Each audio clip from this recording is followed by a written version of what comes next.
जय मसीह की। मसीह में मेरे प्यारे भाई और बहनों, मैं आपका भाई सूरज हमेशा की तरह आप सभी को सत्य की खोज में स्वागत करता हूं। तो चलिए हम शुरू करते हैं हमारे आज के बाइबल अध्ययन।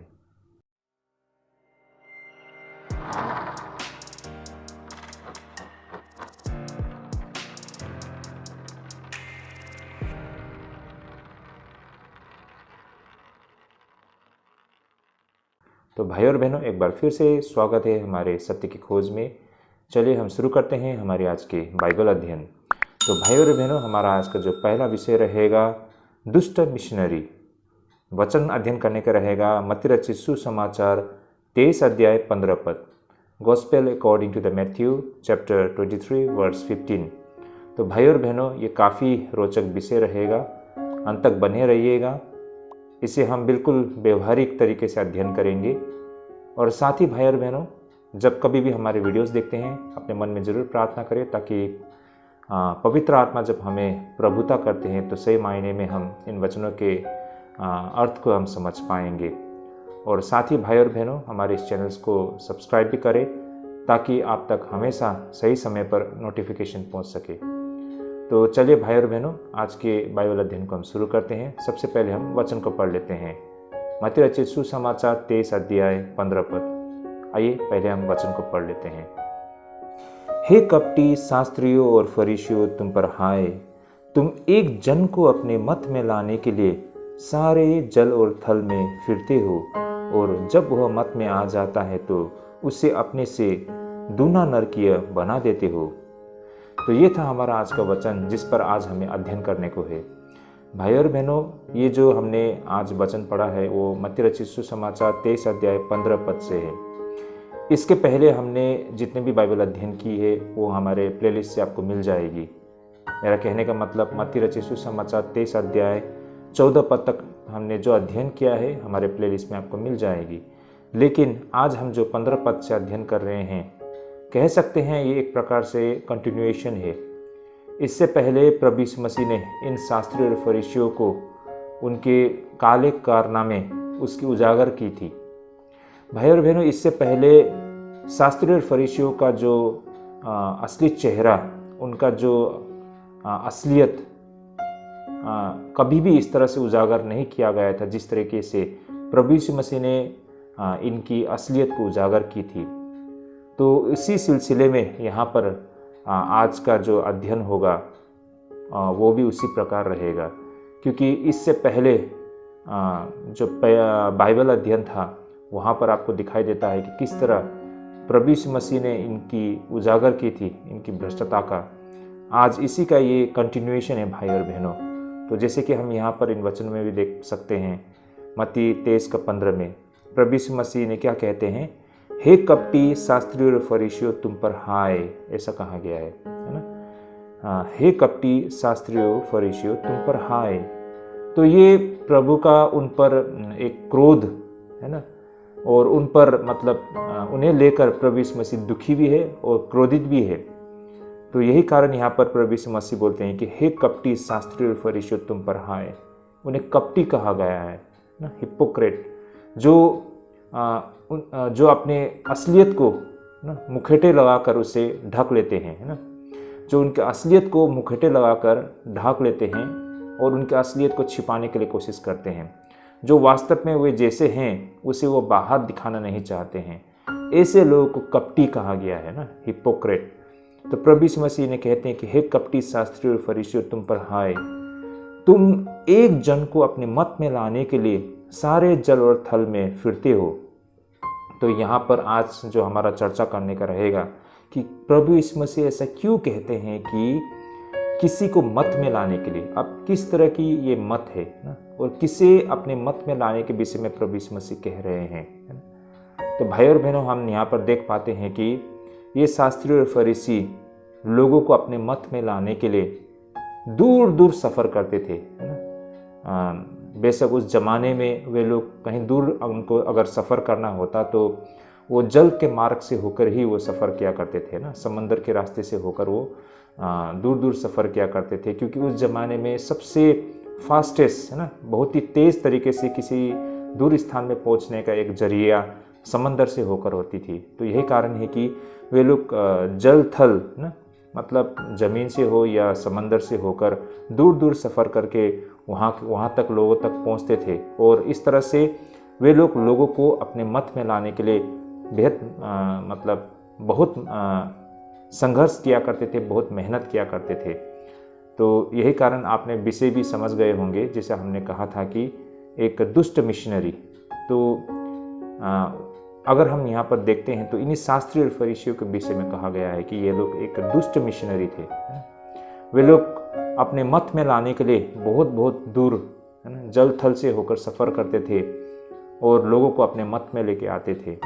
और ऐसे के विषय में यहाँ पर प्रभु यीशु मसीह क्या कहते हैं कि जब वह मत में आ जाता है तो उसे अपने से दूना नरकीय बना देते हैं। जिसे वे वचन सुनाते हैं ना, जिसे वे प्रचार करते, जब वे लोग उनके विश्वास में आ जाते तो वे जितने बुरे हैं, बेशक हम सब जानते हैं कि ये शास्त्री फरीसी लोग आमतौर पर बहुत बुरे होते थे, एक दो को छोड़कर, है ना।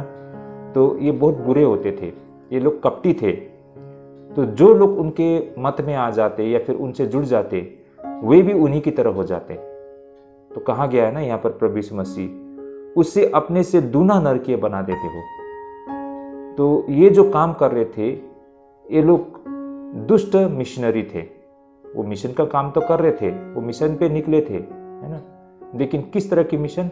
एक दुष्टता से भरा हुआ मिशन, क्योंकि वे लोग एक दुष्ट कार्य में लोगों को जोड़ रहे थे।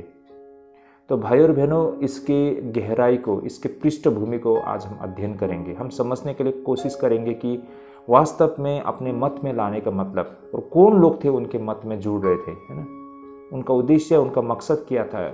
इन सारे विषय पर हम चर्चा करेंगे। बेशक जब हम इन वचनों को पढ़ते हैं तो शायद हमें लग सकता है कि हम इससे समझ गए हैं, लेकिन अगर आप ध्यानपूर्वक देखते हैं तो हमारे अंदर ये प्रश्न आता है कि ये किस तरह की बातें हैं जो वे अपने मत में लाने के लिए, ये शास्त्री फरीसी है ना, दूर दूर सफ़र करते थे। आमतौर पर हम अगर देखें तो हमें ऐसा लग सकता है कि ये मिशन का कार्य तो सिर्फ ईसाई लोग क्या करते हैं, लेकिन वास्तव में अगर हम देखा जाए तो उस ज़माने में भी यहूदी लोग, है ना, मिशन का कार्य किया करते थे। लेकिन इनका मिशन काम किस तरह था? इनका मिशनरी काम बिल्कुल एक दुष्टता से भरा हुआ था। तो भाई और बहनों, ये विचारधारा क्या आज भी मौजूद है? हम ईसाई जगत में इसे हम किस तरह ले सकते हैं? तो इस आज के विषय से इन सारे बातें को हम समझने के लिए कोशिश करते हैं। भाई और बहनों, अंत तक बने रहिएगा। आज हम ऐसे तथ्यों को अध्ययन करने जा रहे हैं जो उस वक्त प्रभु यीशु मसीह ने उस समय के यहूदी शास्त्री और फरीसियों के विषय में कहे थे, और आज के संदर्भ में भी क्या यही बातें हम ईसाइयों पर भी लागू की जा सकती है? इन सब बातों को हम समझने के लिए कोशिश करेंगे। यहाँ पर जो बातें प्रभु यीशु मसीह इन शास्त्रियों और फरीसियों के विषय में कह रहे हैं, उसे समझने के लिए हमें इनकी पृष्ठभूमि को समझना पड़ेगा। जैसे कि उस जमाने में होता क्या था कि इन यहूदी धर्मों में कुछ अजीब विशेषताएं हम देख पाते हैं। जैसे कि एक ही समय में लोगों से घृणा और फिर आकर्षण। कहने का तात्पर्य, ये यहूदी धर्म को प्रचार करने वाले लोग या फिर इन यहूदियों का जो एटीट्यूड है ना, इस तरह था कि वे लोग एक ही समय में वे आम लोगों से, कहने का मतलब अन्य जातियों से, वे नफरत किया करते थे और अगले ही पल ऐसे लोगों को आकर्षित भी किया करते थे। तो बिल्कुल एक प्रकार का ये अजीब प्रक्रिया है ना, क्योंकि अगर हम देखते हैं तो ईसाईयत में तो ऐसा नहीं है। हम किसी से नफरत नहीं करते हैं या फिर हम किसी को नफरत करने के लिए शिक्षा नहीं देते हैं। हम तो हर किसी से प्रेम करने के लिए और हर किसी तक ये प्रेम को लेकर पहुंचने के विषय में हम लोगों को बताते हैं, है ना। हर किसी तक ये प्रेम को लेकर पहुंचने के लिए हम कोशिश करते हैं। लेकिन ये यहूदी धर्म में ऐसा कुछ नहीं था ना। यहाँ तो वे लोग जो अन्य जाति होते उनसे बेहद घृणा किया करते थे और अगले ही पल उन्हें आकर्षित भी किया करते थे। तो ये बहुत ही अजीब बातें हैं, और ऐसा क्यों है इसे हम समझने के लिए कोशिश करते हैं। जैसे कि ऐसा माना जाता है कि उस जमाने में यहूदियों से जितना नफरत किया जाता है उतना किसी से भी नहीं किया जाता है। देखिए भाई और बहनों, ये हकीकत है। उस जमाने में यहूदियों से लोग बेहद नफरत किया करते थे। इसके पीछे कारण है, उसे हम समझने के लिए कोशिश करेंगे।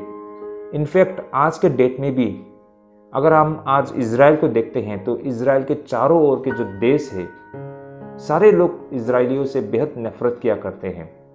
और सिर्फ अरब के देश नहीं, बल्कि अरब के बाहर भी ऐसे बहुत सारे देश है, या फिर ऐसे बहुत सारे लोग हैं, या फिर ऐसे बहुत सारे विचारधारा है जो यहूदियों से बेहद नफरत करते हैं। क्योंकि हम सब जानते हैं यहूदी लोग बहुत ही शातिर लोग होते हैं, बहुत ही चालाक होते हैं, बहुत ही बुद्धिमान होते हैं, और इससे लोगों को दिक्कत है भाई और बहनों, उनके चतुराई से। तो यही कारण है कि बहुत लोग उनसे घृणा भी किया करते थे। और इसका एक विशेष कारण है, उस पर आज हमें अध्ययन करने के लिए कोशिश करेंगे, जहाँ से हम ये समझ सकते हैं कि आखिर अन्य जाति या दूसरे लोग क्यों यहूदियों से इतना घृणा और नफरत किया करते थे।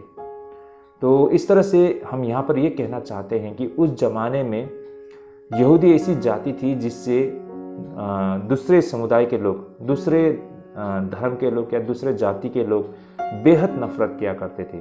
और इसके पीछे एक बहुत ही गंभीर कारण थी भाई और बहनों।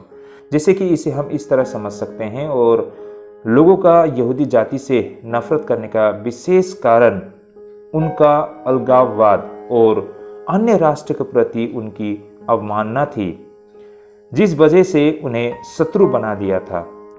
देखिए भाई और बहनों, इसका सीधा सा कारण ये था कि उनका अलगाववाद और अन्य राष्ट्र के प्रति उनकी अवमानना थी, जिस वजह से उन्होंने बहुत सारे शत्रु बना लिए थे। और यहूदियों का ऐसा रवैया इसलिए था कि उनके धर्म में एक बुनियादी हिस्सा वो शपथ था जो किसी भी परिस्थिति में किसी भी अन्य जाति की मदद नहीं देंगे। यहाँ तक कि अगर कोई रास्ता पूछे तो उसे निर्देश तक ना दे। देखिए भाई और बहनों, आप सभी इसकी गंभीरता को समझ सकते हैं, है ना। जैसे कि हम यहाँ पर देख सकते हैं कि उन्होंने शपथ लिया था, उनके धर्म में ये चीज़ मतलब एक उनका बुनियादी भाग था, और उनका ये शपथ था कि वे किसी भी सूरत में वे अन्य जातियों की मदद नहीं करेंगे। यहाँ तक कि कोई एक अन्य जाति यहूदियों से पूछेंगे कि उसे मार्ग की दिशा बता दे, तो वे उतना तक भी उनको मदद करना नहीं चाहते थे। मतलब इतनी छोटी सी मदद भी वो नहीं करना चाहते थे। तो ये दिखाता है कि उनके दिल में अन्य जातियों के प्रति कितना नफरत था, है ना। वो किसी भी सूरत में अन्य जातियों के साथ वो संबंध बनाना नहीं चाहते थे, और उनकी किसी भी प्रकार की भलाई वो नहीं चाहते थे।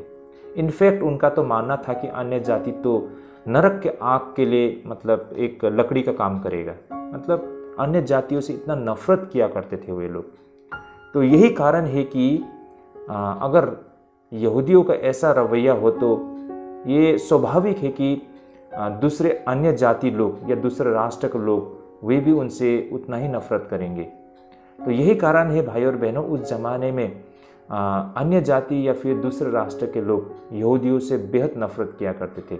इनफैक्ट मैं जैसा बोल रहा हूँ, आज के समय में भी यहूदियों से बहुत सारे लोग नफरत किया करते थे, लेकिन उस समय तो मतलब ये इसका स्तर एक चरम पे था, ऐसा हम कह सकते हैं ना, कि मतलब यहूदी लोग भी बेहद नफरत किया करते थे अन्य जातियों से, और उसी प्रकार और यही कारण अन्य जाति भी उनसे बेहद नफरत किया करते थे।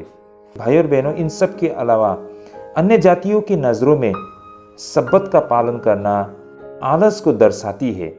देखिए भाई और बहनों, आमतौर पर अन्य जाति है ना, वे सब्बत का पालन किया करते हैं, और अन्य जातियों के लिए ये सब्बत देखा जाए तो उनका मानना था कि ये यहूदियों के लिए एक आलस करने का कारण मात्र बन के रह गया था।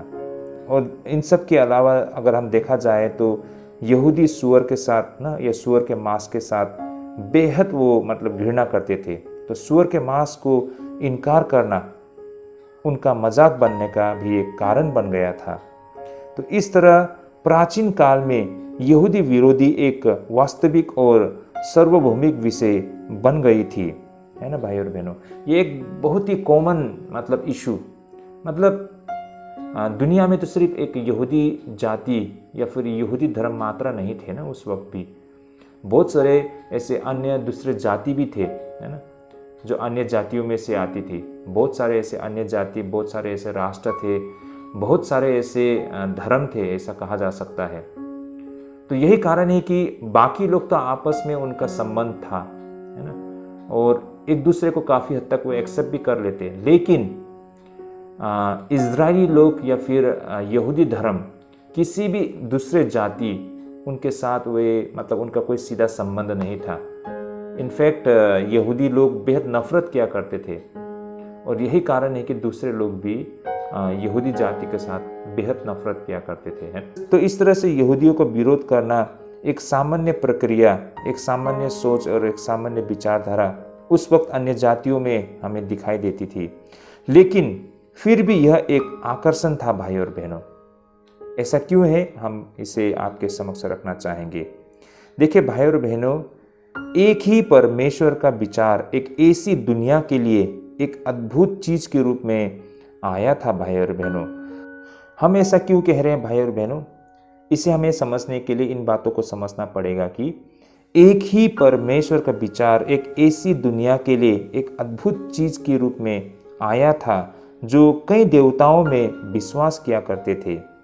इनके अलावा यहूदी नैतिक अशुद्धता और नैतिकता के मायने को अनैतिकता में डूबी हुई दुनिया में विशेष रूप से महिलाओं के लिए एक आकर्षण बन गई थी भाई और बहनों। तो कहने का तात्पर्य भाई और बहनों, देखिए उस जमाने में आमतौर पर जो लोगों का विश्वास था मूर्ति पूजा से संबंधित था ना। उस जमाने में लोगों ने अपने ही स्तर में बहुत सारे देवी देवताओं को खड़ा किए थे ना, और उनकी आराधना किया करते थे। जैसे कि हम हिंदू धर्म में देख सकते हैं ना, मतलब बहुत सारे ऐसे डाइटिस है ना, बहुत सारे ऐसी देवी देवताएं हमें हिंदू धर्म में दिखाई देते हैं। तो उसी प्रकार अगर हम उस ज़माने में भी वहाँ पर अगर हम देखते हैं तो लोगों ने अपने ही स्तर में बनाए हुए ऐसे देवी देवता थे, बहुत सारे देवी देवता थे जिसकी वो पूजा पाठ किया करते थे। लेकिन उनके बीच में यहूदी एक ऐसा धर्म था जहाँ पर एक ही परमेश्वर, एक ही सृष्टिकार ना, एक ही परमेश्वर की आराधना करते हैं। तो ये बहुत ही मतलब दूसरे लोगों के लिए एक आकर्षण का केंद्र बन जाता है ना, क्योंकि यहूदी धर्म में ये इस तरह से सुनियोजित तरीके से हर चीज़ को मतलब यहाँ पर बताया गया है, जिसे लेकर बहुत सारे लोग आकर्षित होते थे।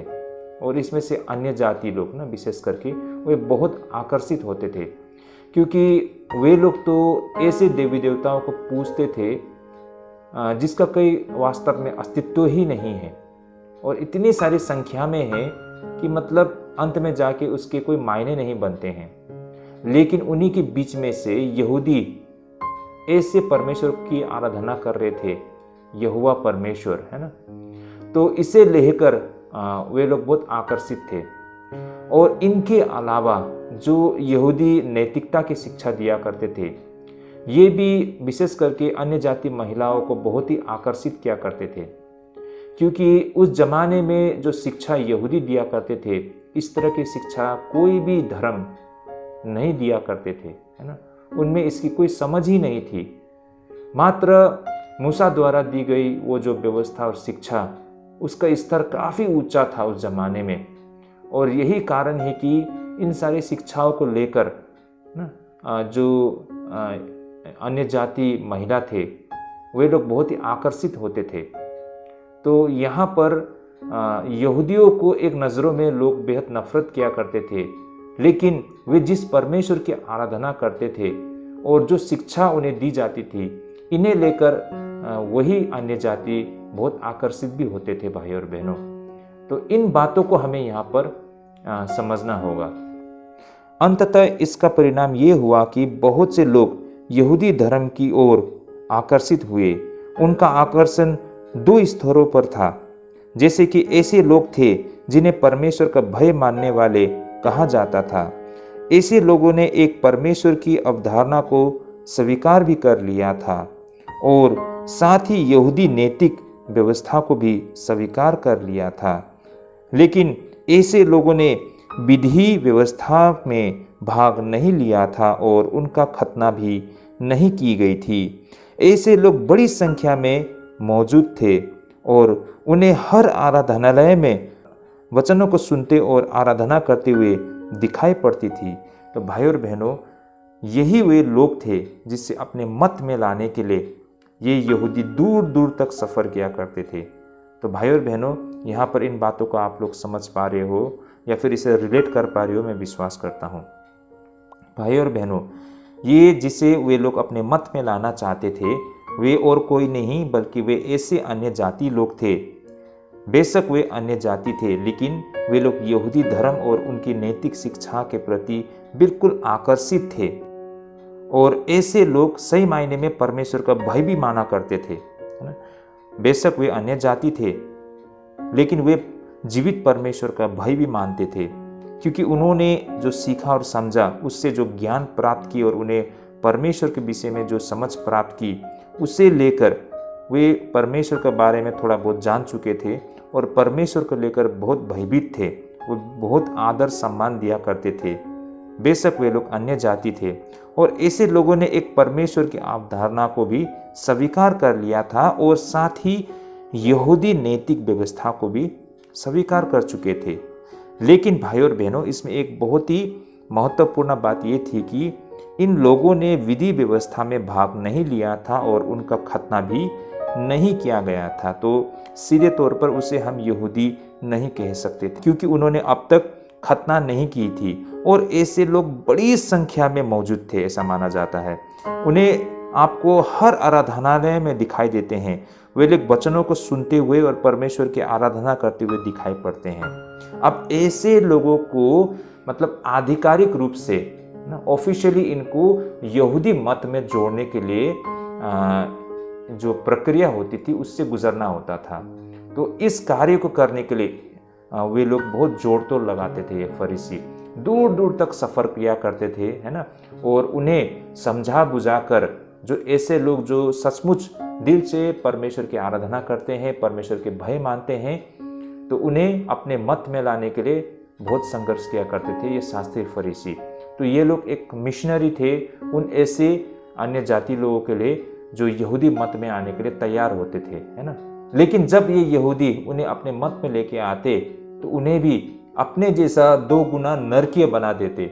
यही बात यहाँ पर प्रभु यीशु मसीह उन पर इल्ज़ाम लगा रहे हैं। भाई और बहनों, इससे हम इस तरह समझ सकते हैं कि जैसे आज हम सेवकाई करते हैं, तो जब हम सेवकाई करते हैं, हम गॉस्पेल प्रीचिंग करते हैं और मिशन फील्ड में जब हम काम करते हैं, तो हमें ऐसे बहुत सारे लोग दिखाई देते हैं जो हमारे साथ संगति में जुड़ते हैं, प्रार्थना करते हैं, वचन पढ़ते हैं, है ना, परमेश्वर की स्तुति करते हुए दिखाई देते हैं, लेकिन उन्होंने अब तक बपतिस्मा नहीं लिया है ना।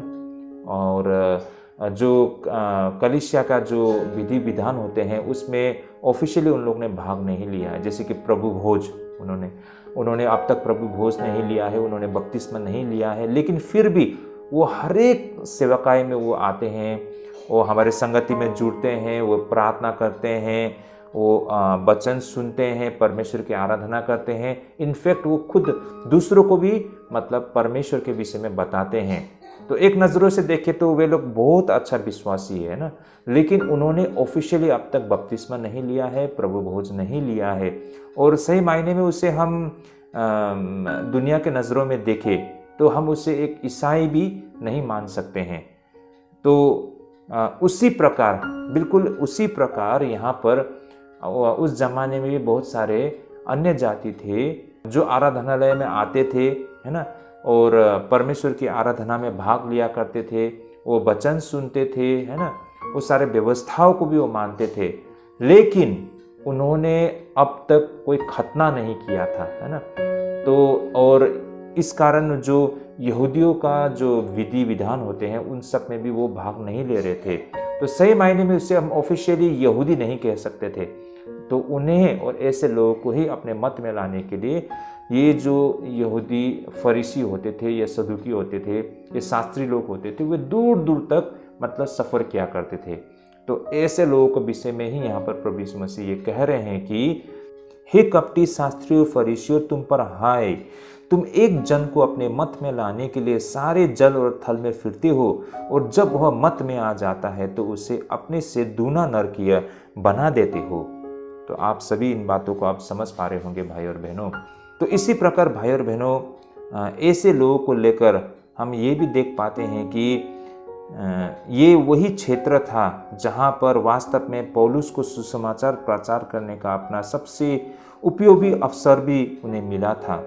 जैसे कि उदाहरण के लिए वे थिस्सलुनीयों के धर्मनिष्ठ यूनानी लोगों के बीच पहुंचा था और उनके बीच में उन्होंने कार्य किया था। इस विषय में प्रेरित का काम 17:14 में अगर हम देखते हैं तो हमें यहाँ पर पता चलता है। आइए मैं इस वचन को भी पढ़ता हूँ। जैसे कि यहाँ पर लिखा है, उनमें से कितनों ने और भक्त यूनानियों में से बहुतरों ने और बहुत सी कुलीन स्त्रियों ने मान लिया और पौलुस और सिलास के साथ मिल गए। तो यहाँ पर इन वचनों से हमें ये समझ में आता है कि ये जो यहाँ पर भक्त यूनानी कहा गया है ना, तो ये भक्त यूनानी लोग ये कौन लोग थे? देखिए भाई और बहनों, ऐसे लोग आमतौर पर परमेश्वर की भय मानने वाले लोग है ना, और वे यहूदी आराधनालय में भाग लिया करते थे और वे लोग यहोवा परमेश्वर से प्राप्त हुई उन व्यवस्था और उन शिक्षाओं को वो सुना करते थे है ना। वे लोग सचमुच में भक्त थे। तो ऐसे लोग, अब ऐसे लोगों को ही पौलुस ने भी सुसमाचार सुनाया और ऐसे लोग ही प्रभु में शुरुआती दौर के बोल सकते हैं विश्वासी लोग थे जो सुसमाचार के द्वारा मसीह में वो आए थे। तो यहाँ पर हम देख सकते हैं ये भक्त यूनानी लोग है ना, ये अन्य जाति लोग थे और ऐसे लोगों को ही ये शास्त्री फरीसी भी अपने मत में लाने के लिए इन लोगों के पास आया करते थे। ऐसे लोगों की तलाश में रहते थे वे लोग हैं। आगे जाके पौलुस ने भी ऐसे ही अन्य जाति भक्त लोगों को यीशु मसीह का सुसमाचार सुनाया और उन्हें विश्वास में लाया। ये चीज़ हमने ये प्रेरित के काम 17:4 में हमने देखे हैं। तो भाई और बहनों, यहाँ पर उन फरीसियों का उद्देश्य इन जैसे परमेश्वर का भय रखने वाले लोगों को धर्मांतरित करना था और ऐसे लोग पूर्ण रूप से धर्मांतरित व्यक्ति थे जिन्होंने औपचारिक रूप से व्यवस्था और खतना को स्वीकार कर लिया था और फिर सही मायने में एक यहूदी बन गए थे। और फिर जैसे अक्सर होती है, एक परिवर्तित व्यक्ति अक्सर अपने नए धर्म में सबसे कट्टर भक्त भी बन जाती है और इसमें से कई सारे ऐसे धर्मांतरित लोग स्वयं यहूदियों से भी अधिक कट्टरता से यहूदी व्यवस्था के प्रति समर्पित थे। तो भाई और बहनों, यहाँ पर हम देख पाते हैं कि बिल्कुल स्वाभाविक है ना, ये कोई भी ऐसे विश्वास में आने वाले लोग, किसी भी धर्म में जो लोग जुड़ते हैं, वे लोग बहुत उत्साहित होते हैं, उनके अंदर वो आग जल रहा होता है ना। तो यही कारण है कि उसमें हम बहुत जोश देख पाते हैं। देखिए आज का समय में भी जो लोग ईसाईयत के साथ जुड़ते हैं, जो नए विश्वासी लोग होते हैं, वे लोग इतना उत्साह से भरा हुआ होता है, उतना उनके अंदर आग जला होता है ना, उनमें इतना जोश होता है कि पुराने विश्वासियों से उनमें हम बहुत ज़बरदस्त विश्वास दिखाई देता है। उसी प्रकार आज के दिन में भी हम देख पाते हैं, जैसे सनातन धर्म को अपनाने वाले लोग, जो यूरोपियंस लोग है ना, जो हरे कृष्ण को अपनाने वाले लोग, जो अंग्रेज लोग, आज देखिए इतना मतलब उनमें जोश है। तो किसी भी एक नए सोच या विचारधारा को वो स्वीकार करने पर उसमें वो मतलब परिवर्तन हमको दिखाई देता है। तो ऐसा ही कुछ उस जमाने में भी ये जो अन्य जाति लोग थे जिन्होंने यहूदीवाद को स्वीकार किया था है ना, जिन्होंने खतना करके आधिकारिक रूप से वो यहूदी बन गए थे, जब वो उनके धर्मांतरण हो गया तो वे लोग इतने कठोर यहूदी बन गए है ना, जो यहूदी थे उससे भी मतलब और भी कठोर। तो यही कारण है कि वे जो फरीसी थे, वे फरीसी जितने बुरे थे उतना ही बुरा ये लोग भी बन गए बाद में है ना, उन्हीं की तरह बन गए।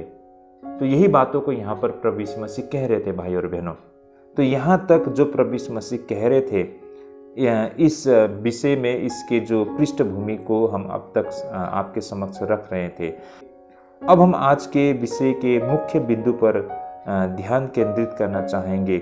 जो प्रभु यीशु मसीह यहाँ पर कह रहे हैं, इससे प्रभु यीशु मसीह वास्तव में क्या कहना चाहते थे और आप और हमारे लिए भी आज के संदर्भ में या फिर आज के समय में क्या सीख मिलती है, उसे हम समझने के लिए कोशिश करते हैं। प्रभु यीशु मसीह इन फरीसियों पर दुष्ट मिशनरी होने का आरोप लगा रहे थे, है ना, जैसे कि हमारा आज का विषय भी है। तो भाई और बहनों, यहाँ पर यह सच है कि उस जमाने में बहुत कम लोग धर्मांतरित हुए थे, है ना, लेकिन जिन्होंने धर्मांतरण किया वे पूरी तरह से कट्टर बन गए थे, जैसा मैंने पहले भी कहा। अब यहाँ पर प्रभु यीशु मसीह उन्हें क्यों दोष लगा रहे थे, यानी कि उन फरीसियों को या फिर उन शास्त्रियों को प्रभु यीशु मसीह क्यों दोष लगा रहे थे? आइए हम इसे समझने के लिए कोशिश करते हैं। वास्तव में फरीसियों की पाप यह थी कि वे लोगों को परमेश्वर की ओर ले जाना नहीं चाहते थे। हमें ऐसा लग सकता है ना कि यहाँ पर फरीसी और शास्त्री बहुत अच्छे काम कर रहे हैं, वे अन्य जातियों को परमेश्वर की शिक्षा दे रहे हैं और अपने साथ जोड़ रहे हैं। तो एक नज़र से देखें तो वे लोग अच्छे काम कर रहे थे, लेकिन भाई और बहनों, उनका नीयत सही नहीं था, उनके तरीके, उनके विचारधारा, उनके कार्य सही नहीं था। देखिए भाई और बहनों, वे लोगों को परमेश्वर की ओर ले जाना नहीं चाहते थे सही मायने में देखें तो, बल्कि उनका मूल उद्देश्य, है ना, उनका जो इंटेंशन था वे फरीसीवाद की ओर ले जाना था। देखिए इन बातों को आप लोग समझ पा रहे होंगे, है ना, इन बात से आप स्पष्ट होंगे कि क्यों प्रभु यीशु मसीह इतने नाराज थे और उन पर दोष लगा रहे थे। ये वे लोग थे, है ना, विशेष करके ये फरीसी और शास्त्री लोग, वे लोगों को परमेश्वर की ओर ले जाना नहीं चाहते थे। उनका उद्देश्य ये नहीं था, बल्कि उनका उद्देश्य तो ये था कि वे लोगों को फरीसीवाद की ओर ले जाना। देखिए, नाम तो परमेश्वर के नाम से गए परमेश्वर की ओर लाने के लिए लोगों को अपने मत में जोड़ते हैं, लेकिन इनका उद्देश्य, उनका मकसद तो लोगों को परमेश्वर तक नहीं बल्कि किसी और रास्ते में, जिस रास्ते पर ये शास्त्री फरीसी चल रहे थे उसी रास्ते पर उनको ले जाना था, यानी कि फरीसीवाद। तो भाई और बहनों, ये तथ्य था जिसे लेकर प्रभु यीशु मसीह नाराज थे और उन पर दोष लगा रहे थे। अब भाई और बहनों, इन सारे तथ्यों को आज के हालात में, आज हम विश्वासी जीवन में भी अगर हम देखते हैं तो हम इसे किस तरह समझ सकते हैं? देखिए भाई और बहनों, आज देखा जाए तो किसी भी मिशनरी द्वारा किया जाने वाला सबसे गंभीर खतरों में से एक यह है कि लोगों को प्रभु यीशु मसीह के समक्ष लाने के बजाय वे लोगों को चर्च लाने के लिए जोर करते हुए हमको दिखाई पड़ती है, या फिर लोगों को परमेश्वर के मार्ग की शिक्षा देने के बजाय वे धर्म और चर्च डॉक्ट्रिन या फिर डिनोमिनेशन की शिक्षा दिया करते हैं। अब बताइए भाई और बहनों, आप सभी इन बातों को आधार बनाते हुए ये बात बताइए कि उन फरीसियों और आज के समय के हम मिशनरी सेवक में क्या अंतर आपको दिखाई पड़ता है?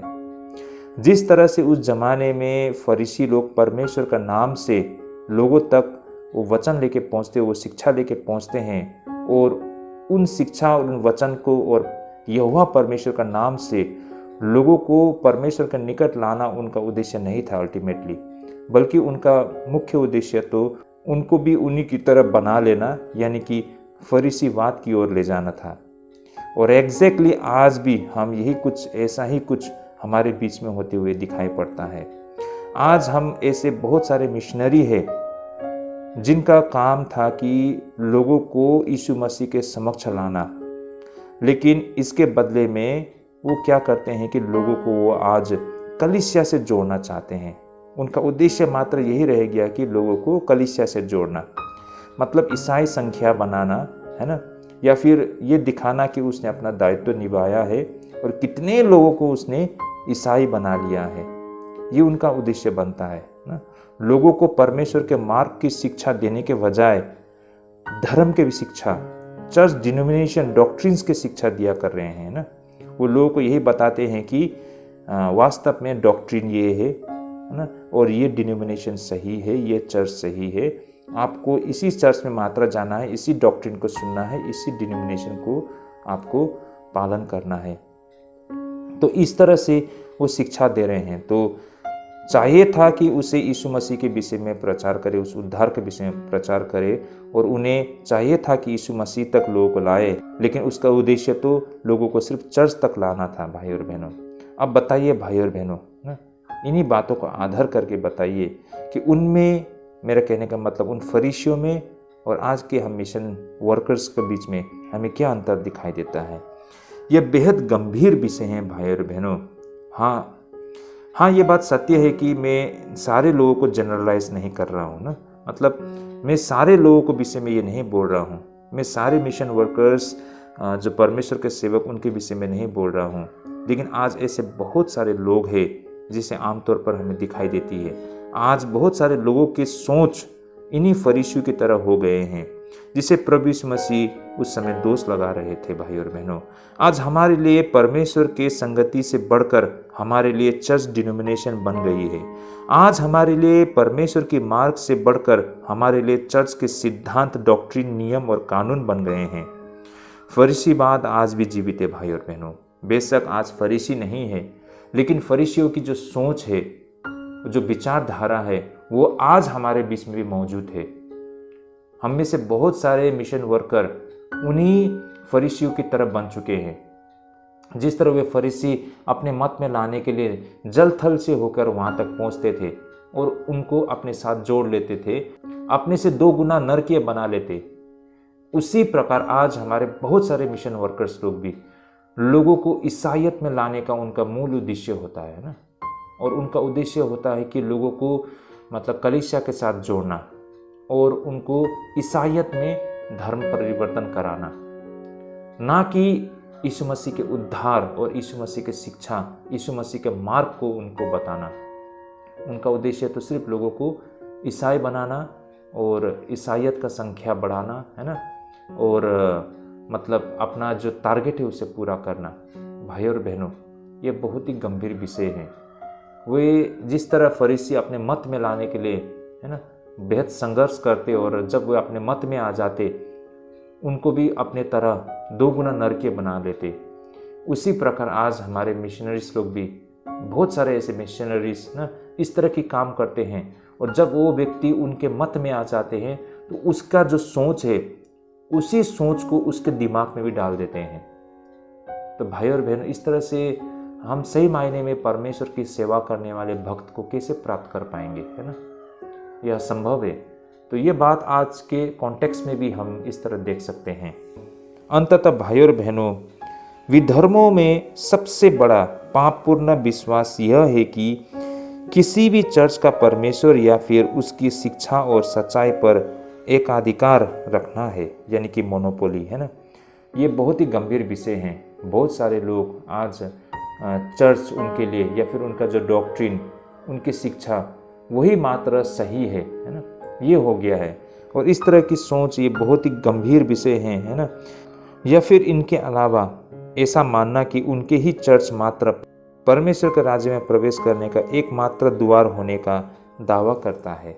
तो भाई और बहनों, ऐसे लोग जो दावा करते हैं, ऐसे लोगों से आमतौर पर दूर रहना ही बेहतर रहेगा, क्योंकि वे लोग आपको चर्च डॉक्ट्रिन, चर्च के नियम कानून यही दे सकते हैं। जिस तरह उस समय जो फरीसी लोग होते हैं ना, वे लोगों को सिर्फ उस रूल्स एंड रेगुलेशन, नियम कानून को दिया करते थे, है ना। उन नियम कानून के द्वारा वे लोगों को अपने बंधन में बांधा रखना चाहते थे। वही चीज़ आज के चर्च भी आपके साथ करेंगे, है ना। तो इस तरह से आपका आत्मिक उन्नति कभी नहीं हो पाता है। जो हर समय अपने चर्च के डॉक्ट्रिन्स, डिनोमिनेशंस, है ना, उससे वो चिपके रहते हैं, वैसे लोग कभी भी ग्रो नहीं कर सकते हैं।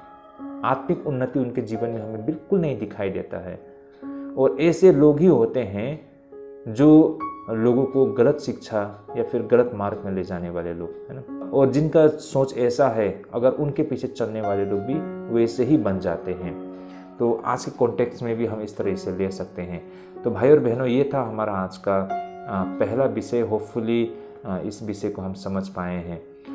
तो अब हम आगे बढ़ते हैं हमारे आज के दूसरे विषय की ओर। आज का हमारा जो दूसरा विषय रहेगा, अंधे अगुओं की शिक्षा। बहुत ही मतलब इंटरेस्टिंग विषय है, लेकिन छोटा सा विषय है भाई और बहनों, लेकिन बहुत ही महत्वपूर्ण विषय भी है। अंधे अगुओं की शिक्षा, ये हमारा आज का दूसरा विषय रहेगा। और हमारा ये जो वचन पढ़ने का रहेगा 23 अध्याय 16 से 22 पद तक। मत्ती रचित सुसमाचार 23 अध्याय 16 से 22 पद तक। Gospel according to the Matthew chapter 23 verse 16 up to 22। तो पहले हम वचन को पढ़ लेते हैं, उसके बाद इस वचन पर हम गंभीरता से चर्चा करेंगे। तो आइए सबसे पहले हम वचन को पढ़ लेते हैं। तो हमारा विषय है अंधे अगुआ की शिक्षा। आइए हम वचन पढ़ना शुरू करते हैं 16 पद से। हे अंधे अगुओ, तुम पर हाय, जो कहते हैं कि यदि कोई मंदिर का शपथ खाए तो कुछ नहीं, परंतु यदि कोई मंदिर के सोने की सौगंध खाए तो उससे बंध जाएगा। हे मूर्ख और अंधे, कौन बड़ा है, सोना या वह मंदिर जिससे सोना पवित्र होता है? फिर कहते हैं कि यदि कोई वेदी की शपथ खाए तो कुछ नहीं, परंतु जो भेंट उस पर है, यदि कोई उसकी शपथ खाए तो बंध जाएगा। हे अंधे, कौन बड़ा है, भेंट या वेदी जिससे भेंट पवित्र होता है? इसलिए जो वेदी की शपथ खाता है वह उसकी और जो कुछ उस पर है उसकी भी शपथ खाता है, और जो मंदिर की शपथ खाता है वह उसकी और उसमें रहने वालों की भी शपथ खाता है, और जो स्वर्ग की शपथ खाता है वह परमेश्वर के सिंहासन की और उस पर बैठने वालों के भी शपथ खाता है। तो भाई और बहनों, यहाँ पर हम देख पाते हैं, इस संदर्भ में हमने पहले भी देखी है कि किस तरह ये यहूदी पूरी कानूनविद छल करने में बिल्कुल माहिर थे। देखिए भाई और बहनों, यहाँ पर बिल्कुल साफ साफ दिखाई पड़ता है ना, प्रभु यीशु मसीह क्या बोलते हैं इन लोगों के विषय में। हे अंधे अगुओ, तुम पर हाय, जो कहते तो है कि यदि कोई मंदिर का शपथ खाए तो कुछ नहीं, परंतु यदि कोई मंदिर के सोने की शपथ खाए तो उससे बंध जाएगा। फिर बोलते हैं कि यदि कोई वेदी का शपथ खाए तो कुछ नहीं, परंतु जो भेंट उस पर है, यदि कोई उसकी शपथ खाए तो बंध जाएगा। तो भाई और बहनों, यहाँ पर ये शास्त्री और फरीसी द्वारा कानून के अधीन में रहकर लोगों को छल कर रहे हैं, लोगों से वो छल कपट कर रहे हैं। ये इस प्रकार है कि सांप भी मरे लाठी भी न टूटे, है ना। तो ये बहुत ही चतुराई से वे लोग लोगों को मूर्ख बना रहे हैं। लोगों को नजरों में वो कानून को भी नहीं तोड़ रहे हैं और लोगों से वो छल कपट भी कर रहे हैं। अब इसमें कोई मतलब ऐसा रास्ता नहीं है कि इन फरीसियों को कानूनी तौर पर उसे पकड़ ले, है ना, उन पर दोष लगाए। तो यही कुछ बहुत लंबे समय से शास्त्री फरीसी आम लोगों से कर रहे थे, जिसका उजागर यहाँ पर प्रभु यीशु मसीह कर रहे हैं। भाई और बहनों, देखिए, लोगों को अपने अंदर फंसाने के लिए ना, अपने जाल में फंसाने के लिए ये कैसे कैसे नियम बनाया करते थे, है ना। बहुत ही चतुराई से वो ये नियम बनाया करते थे ताकि लोगों पर दबाव बनाए रखे, है ना। वो बिना कानून को तोड़े हुए वो हर प्रकार के छल कपट किया करते थे। ऐसे कानून को लेकर वो जो गर्व कर रहे हैं, वास्तव में ये कानून उनके लिए हैं ताकि लोगों को फंसाया जाए ना, उनसे छल कपट किया जाए। ऐसे कानून जो कानून तोड़ने पर भी उन पर कोई इल्जाम नहीं लगा सकते हैं। तो भाई और बहनों, यहाँ पर यही बातों को प्रभु यीशु मसीह उजागर कर रहे हैं। जैसे कि यहाँ पर एक उदाहरण मात्र है शपथ को लेकर, है ना। देखिए, लोगों को अपने चंगुल में फंसाने के लिए वो क्या कहते हैं कि यदि कोई मंदिर का शपथ खाए तो कुछ नहीं, परंतु यदि कोई मंदिर के सोने की सौगंध खाए तो उससे बंध जाएगा। तो प्रभु यीशु मसीह बोलते हैं ऐसे लोगों के विषय में कि हे अंधे, कौन बड़ा है, सोना व मंदिर जिससे सोना पवित्र होता है। देखिए भाई और बहनों, ये साफ साफ नजर में आता है, लेकिन उन्होंने इसको एक कानून बनाया था, है ना। वो कौन सा कानून है, किस प्रकार का कानून है, उसे हम आगे चर्चा करते हैं भाई और बहनों। लेकिन इन्होंने ऐसा कानून बनाया जिस कानून के तहत ही लोगों को वे मूर्ख बनाते थे, ना, लोगों से छल कपट किया करते थे, जिसका उजागर प्रभु यीशु मसीह ने यहाँ पर किया गया है। देखिए, इसी संदर्भ में प्रभु यीशु मसीह ने क्या कहा था मत्ती रचित सुसमाचार 5 अध्याय 23 से 37 पद तक में। आइए इसे हम पढ़ लेते हैं। Gospel according to Matthew chapter 5 verse 33 up to 37। आइए मैं इसे पढ़ना चाहूँगा। फिर तुम सुन चुके हो कि पूर्व काल के लोगों से कहा गया था कि झूठी शपथ न खाना, परंतु प्रभु के लिए अपनी शपथ को पूरी करना। देखिए, ये आमतौर पर मान्यता था शपथ को लेकर, है ना। लेकिन हम यहाँ पर क्या कहते हुए दिखाई देते हैं प्रभु यीशु मसीह को, परंतु मैं तुमसे कहता हूँ कि कभी शपथ न खाना, ना तो स्वर्ग की क्योंकि वह परमेश्वर का सिंहासन है, ना धरती की क्योंकि वह उसके पांवों की चौकी है, न यरूशलेम की, क्योंकि वह महाराजा का नगर है। अपने सिर की भी शपथ न खाना, क्योंकि तू एक बाल को भी न उजला न काला कर सकता है, परंतु तुम्हारी बात हाँ की हाँ या ना की ना, है ना, क्योंकि जो कुछ इससे अधिक होता है वह बुराई से होता है। आमीन। तो भाई और बहनों, ये बिल्कुल साफ साफ हमको यहाँ पर दिखाई पड़ते हैं ना। कहने का तात्पर्य, शपथ ही क्यों खाएं, है ना। अगर आप सच्चे व्यक्ति हो तो आपको शपथ लेने की कोई आवश्यकता नहीं है। आप जो करने के लिए आपने ठान लिया है वो आप करेंगे, और जिसे आपको नहीं करना है आप नहीं करेंगे। हाँ तो हाँ, ना तो ना, है ना। तो ऐसे व्यक्तियों को किसी भी चीज के लिए शपथ खाने की आवश्यकता नहीं है। मैं आप सभी को एक उदाहरण देता हूँ। बचपन में क्या होते हैं, हम बच्चों के बीच में कुछ ऐसे बच्चे होते हैं जो हर समय झूठ बोलते हैं। इनफैक्ट बड़े लोग भी होते हैं कुछ ऐसे लोग ना। आमतौर पर बचपन में जब हम आपस में खेलते थे तो खेलते वक्त वो हर समय झूठ बोलता है, और इसी कारण कोई भी बच्चे उस पर विश्वास नहीं करते हैं। तो उस बच्चे को मतलब अपनी बातों को साबित करने के लिए उसे शपथ लेना पड़ता था, है ना। वो अपने माता पिता की शपथ लेते थे, अपने किताब की अपने स्कूल की किताब की मतलब वो शपथ लिया करते थे, ताकि ये प्रूफ कर सके कि वो जो बोल रहे हैं वो सच बोल रहे हैं। तो इस तरह से वो शपथ लेते थे, है ना। लेकिन फिर भी लोग उस पर विश्वास नहीं करते थे, क्योंकि लोग जानते हैं कि अगर ये शपथ भी ले ले तो ये झूठी बोलेगा या फिर ये बाद में जाके गलती करेगा, इसके शपथ के कोई मायने नहीं है ना। तो यही कारण मतलब चाहे वो जितना भी शपथ ले ले उस पर कोई विश्वास नहीं करता है। लेकिन जो सच्चे लोग होते हैं वो अगर शपथ ना भी ले तब भी लोग उन पर विश्वास भरोसा करते हैं। तो बात और नैतिकता की बातें यहाँ पर यही है। प्रभु यीशु मसीह यही बातों को कह रहे हैं ना, कि अगर आप सच्चे व्यक्ति हो तो आपको शपथ लेने की आवश्यकता नहीं पड़ती है। आपकी जो सच्चाई है ना, आपका जो स्टैंड है, आपकी जो छवि है, उसे ही लोग देखकर आप पर विश्वास कर लेते हैं। और परमेश्वर भी बेशक आप पर उसी पर आधार बनाकर आपको बातों पर आप पर भरोसा रखते हैं, है ना। तो भाई और बहनों, आमतौर पर शपथ वही लोग लेते हैं जिस पर विश्वास नहीं किया जा सकता है ना। तो ये एक लॉजिक है, ये एक सोच है जिसे प्रभु यीशु मसीह ने भी मतलब यहाँ पर जो कही है, इस बात से भी ये पुख्ता होती है भाई और बहनों। तो अगर हम मत्ती के 5:33 अगर देखते हैं तो ये बात बिल्कुल स्पष्ट होता है कि आमतौर पर हम विश्वासियों को, यही कारण है कि हम ईसाईयत ना, हम जो प्रभु में हैं, हम कभी भी शपथ नहीं लेते हैं, है ना, क्योंकि हमें शपथ लेने की आवश्यकता ही नहीं है।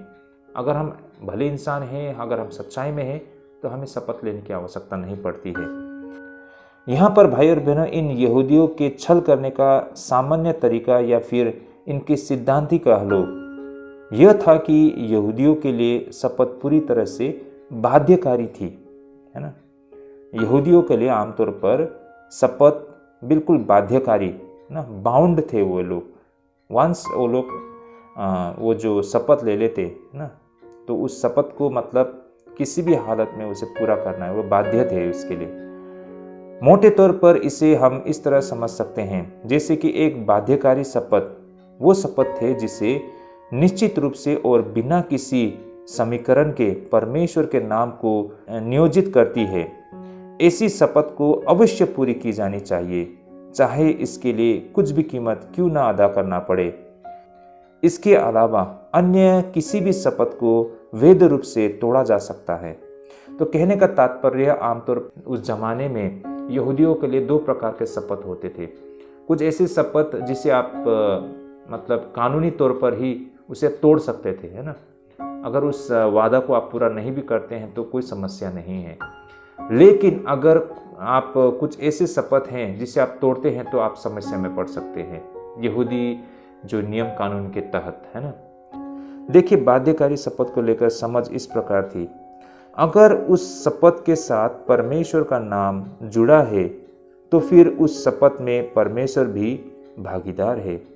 ऐसे में उस शपथ को पूरा न करने का मतलब सिर्फ मनुष्य के विश्वास को तोड़ना नहीं, बल्कि परमेश्वर को भी अपमान करना मानी जाती है। तो भाई और बहनों, इसे हम इस तरह समझ सकते हैं कि कुछ ऐसे शपथ होते हैं जहां पर परमेश्वर का नाम जुड़ा होता है। और वहाँ पर परमेश्वर का नाम जुड़ने का कारण ऐसा माना जाता था कि वहाँ पर उस शपथ में परमेश्वर भी भागीदारी है। और ऐसे शपथ को आप अगर तोड़ते हैं तो आप सिर्फ मनुष्य के विश्वास को नहीं तोड़ रहे हैं, बल्कि परमेश्वर की भी आप मतलब इंसल्ट कर रहे हैं, उनका अपमान कर रहे हैं। तो यही कारण है कि ऐसे जो शपथ होते हैं ये बाध्यकारी है। मतलब किसी भी हालत में, किसी भी परिस्थिति में, चाहे आपको कितना बड़ा कीमत अदा करना पड़े, लेकिन आपको ये शपथ पूरा करना ही है, क्योंकि इस शपथ के साथ परमेश्वर का नाम भी जुड़ा है। और इस शपथ को पूरा न करने का कारण परमेश्वर मनुष्य का नज़र में सिर्फ नहीं बल्कि परमेश्वर का भी अपमान करना मानी जाती है। तो ऐसे शपथ को बाध्यकारी शपथ कहा जाता है। इनके अलावा दूसरे जो शपथ होते हैं वो कानूनी, आप उस वादा को भी आप तोड़ सकते हैं, लेकिन जहाँ परमेश्वर का नाम जुड़ा हो उस वादा को आपको किसी भी हालत में पूरा करना होता है। तो इस प्रकार से ये दो प्रकार के शपथ होते थे, और उसमें से ये एक बाध्यकारी शपथ होती थी ना, जिसमें परमेश्वर भी इन्वॉल्व है, ऐसा उस समय लोगों का मानना था। तो यहाँ पर हम देख पाते हैं कि छल करने की तरकीब की स्तर कितनी ऊंची थी। तो इस प्रकार भाई और बहनों, यहाँ पर हम देख पाते हैं कि उस जमाने में छल करने के तरकीब की स्तर कितनी ऊंची थी उन फरीसियों द्वारा। जैसे कि प्रभु यीशु मसीह उन यहूदी कानूनविद छल करने की तरकीब को इस पंक्ति में व्यंग प्रस्तुत कर रहे हैं, है ना। कहने का मतलब, जिस तरीके से वे लोग कानूनी तौर पर ऐसे नियम बनाए थे और उस नियम को आधार बना के वे लोगों से छल कपट कर रहे हैं, उसका उजागर प्रभु यीशु मसीह द्वारा करते हुए हमको दिखाई पड़ रही है। यहाँ पर प्रभु यीशु मसीह उन्हें कहते हैं, तुम ऐसी उत्कृष्ट कला से चोरी करते हो कि मंदिर पर शपथ को बाध्यकारी नहीं मानते हो, जबकि मंदिर के सोने का शपथ बाध्यकारी हो जाती है। जैसे कि 16 और 18 पद में मैंने पहले भी पढ़ा था, फिर से मैं इसे एक बार पढ़ना चाहूँगा। हे अंधे अगुओ, तुम पर हाय, जो कहते हैं कि यदि कोई मंदिर का शपथ खाए तो कुछ नहीं, परंतु यदि कोई मंदिर के सोने की सौगंध खाए तो उससे बंध जाएगा। और 18 पद में जैसा कहा गया है, फिर कहते हो कि यदि कोई वेदी की शपथ खाए तो कुछ नहीं, परंतु जो भेंट उस पर है, यदि कोई उसकी शपथ खाए तो बंध जाएगा।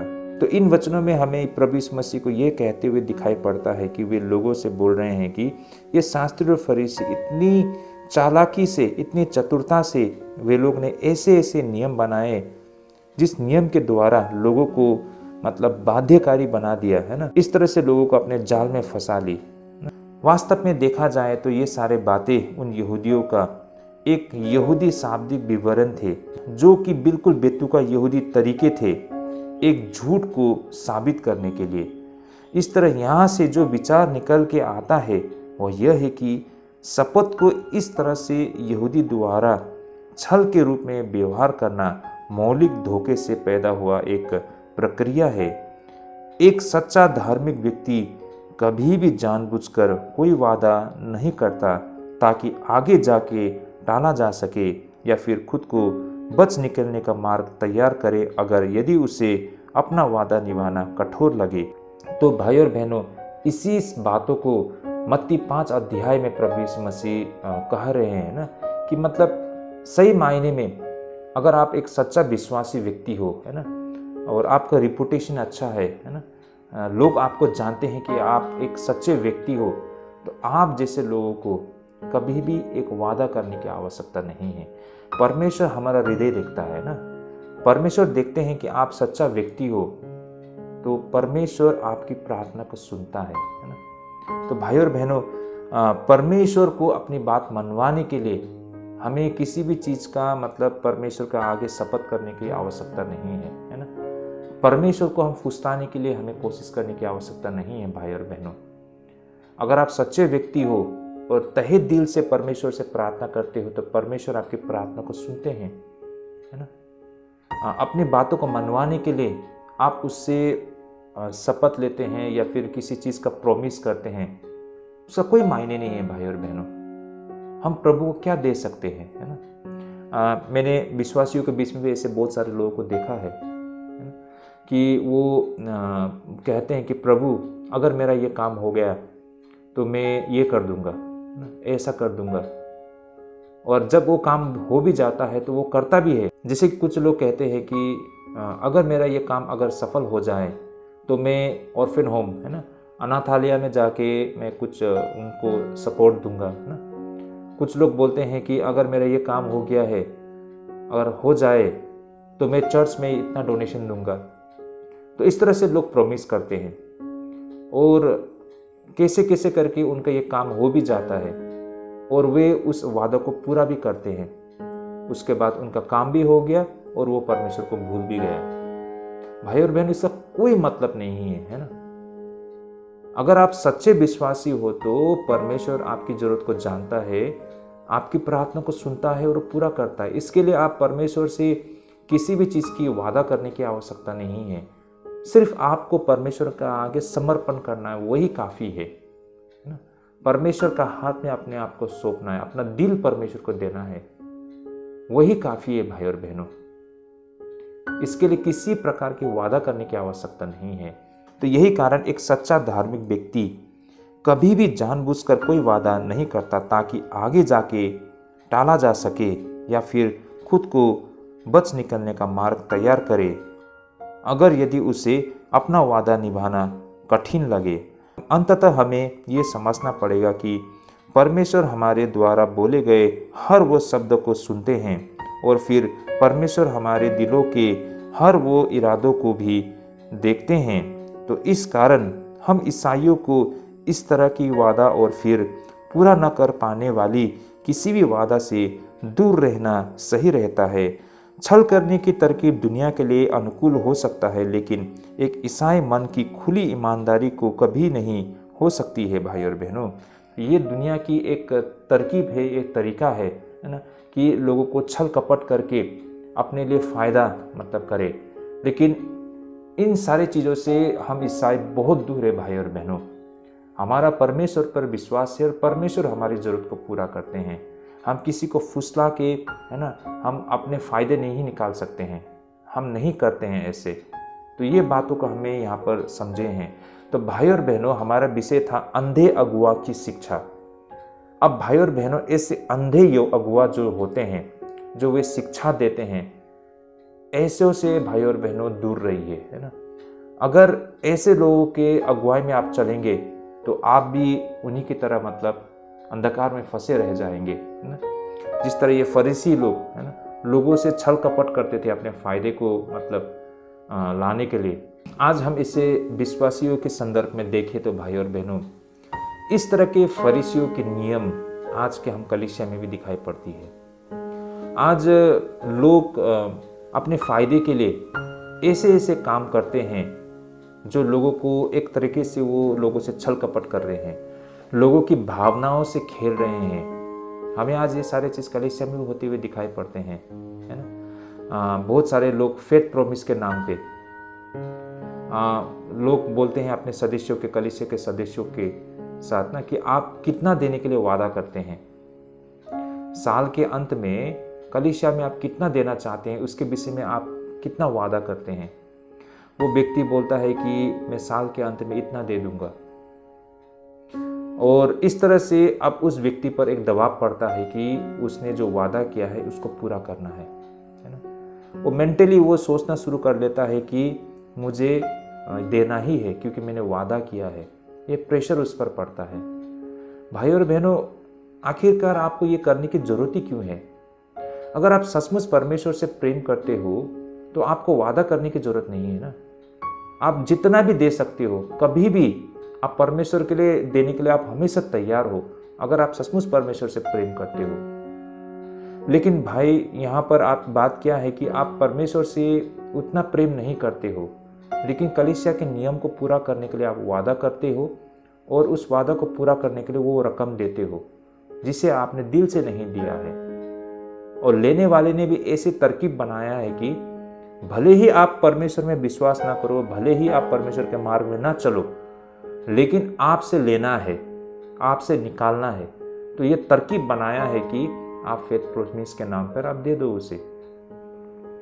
ऐसे भी हमने देखा है कि जो आजकल कभी कभी हमको दिखाई पड़ता है, चर्च बनाने के लिए वो मतलब बहुत दूर दूर से आते हैं हमारे यहाँ, है ना। वो तस्वीर दिखाते हैं कि हमारा जो चर्च है आधा बन के तैयार हो गया है, इसे पूरा करने के लिए हमें बहुत बड़ी रकम की आवश्यकता पड़ता है। तो यही कारण है कि आपके साथ आए हैं हम डोनेशन लेने के लिए। वो फ़ोटो भी दिखाएंगे, वो आधा अधूरा चर्च का, और उसके पास कलीसिया की ओर से एक प्रमाण पत्र भी लेके आया है कि ये व्यक्ति एक सही व्यक्ति है, इसी कलीसिया का सदस्य है, आप इसके हाथों में ये रकम दे सकते हैं। तब कुछ लोग भावुक होकर मतलब दे देते हैं, लेकिन सही मायने में ये भी एक प्रक्रिया है लोगों को ठगने का, एक छल करने का प्रक्रिया है ना। वे लोग इस तरह से एक मतलब प्रक्रिया बनाते हैं, तरीका बनाते हैं कि मतलब सीधे जाके पैसा मांगोगे तो नहीं देगा, लेकिन चर्च के नाम पे अगर मांगोगे, है ना, वो भी आधा अधूरा चर्च, लोगों को देखते ही उनका मन मतलब भावुक हो जाता है और वो चाहता है कि कुछ मदद करके उस कलीसिया को मतलब पूरा करे। तो उस चर्च को देखकर वो मतलब कुछ धन भी दे देता है ना, डोनेशन दे देता है। लेकिन वास्तव में जो ये सारे तस्वीर दिखा रहा है वो एक झूठा व्यक्ति है ना। बस वो चर्च को दिखाकर चर्च के नाम पर आपके साथ वो छल कपट कर रहा है ना, आपकी भावनाओं के साथ खेल रहे हैं। तो ये सारे चीज़ होते हुए हमको दिखाई पड़ते हैं। तो ये सारे अंधा अगुवा है भाई और बहनों, है ना। चंगाई के नाम पर लोग आपको लिफाफा देते हैं, है ना, और वो कहते हैं कि आपसे जो पन पड़ता है इस खाम के अंदर, इस लिफाफे के अंदर डाल के दे दो डोनेशन। तो लोग सोचते हैं कि ये लिफाफे के अंदर मैं जितना बड़ा रकम डाल के दूंगा उतना ज़्यादा आशीष मुझे मिलेगी। देने वाले के मन में भी इस तरह की सोच डाल दी गई है और लेने वाले का ये तरकीब है आपसे मतलब वसूली करने का। तो ये सारे चीज़ होते हुए देख पा रहे हैं। ये सारे लोग कौन है? अंधा अगुवा भाई और बहनों। तो ऐसे लोगों को ही यहाँ पर उजागर कर रहे हैं प्रभु यीशु मसीह। वो फरीसी और शास्त्री भी लोगों से मतलब धन वसूल करने के लिए, है ना, वे लोग ऐसे ऐसे तरकीब बना रहे हैं और उस तरकीब को उन्होंने नियम के अधीन उस सारे चीज को की है, नियम के अंदर ही उन सारे चीजों को किया है। और उसे नहीं भी कह सकते हैं कि आपने नियम तोड़ा है। ये गलत कर रहे हैं वे लोग, लेकिन बिना नियम को तोड़े हुए, है ना। जैसे कि यहाँ पर प्रभु यीशु मसीह उनके ये सारे चतुराई को उजागर करते हुए हमको दिखाई पड़ते हैं। आज चर्च में भी ये सारे चीज होते हुए हमको दिखाई पड़ते हैं। चर्च में भी बिना नियम को तोड़े हुए परमेश्वर की शिक्षा और वचन के आधार पर ही आपको कहेंगे कि आपको ये करना है, वो करना है, और आप भी करते हो क्योंकि आपको लगता है कि यही शिक्षा है, यही बाइबल बताती है, यही परमेश्वर का आज्ञा है, और आप दिल से वो काम कर रहे हो। लेकिन वास्तव में आपसे वो धन वसूली करने का ये प्रक्रिया तरीका है उस कलीसिया के अगुआ का। तो ऐसे लोग को उजागर किया है प्रभु यीशु मसीह ने उस समय में। तो ये लोग थे अंधे अगुए भाई और बहनों, और उनकी शिक्षा ऐसों से हमें दूर रहना है। आज कलीसिया में भी ऐसे लोग हैं अंधा अगुआ जो एक गलत शिक्षा दे रहे हैं, और ऐसे शिक्षा से हमें दूर रहना है। तो ये था हमारा आज का दूसरा विषय। होपफुली इससे हमने आज बहुत कुछ सीखा है और आगे जाके हमारे आत्मिक जीवन के लिए ढेरों आशीष होगी। तो भाई और बहनों, अब हम हमारे आज के तीसरे विषय पर अध्ययन करते हैं। हमारा आज का तीसरा विषय है वास्तविक भक्ति और धार्मिक अनुष्ठान। काफ़ी रोचक विषय है भाई और बहनों।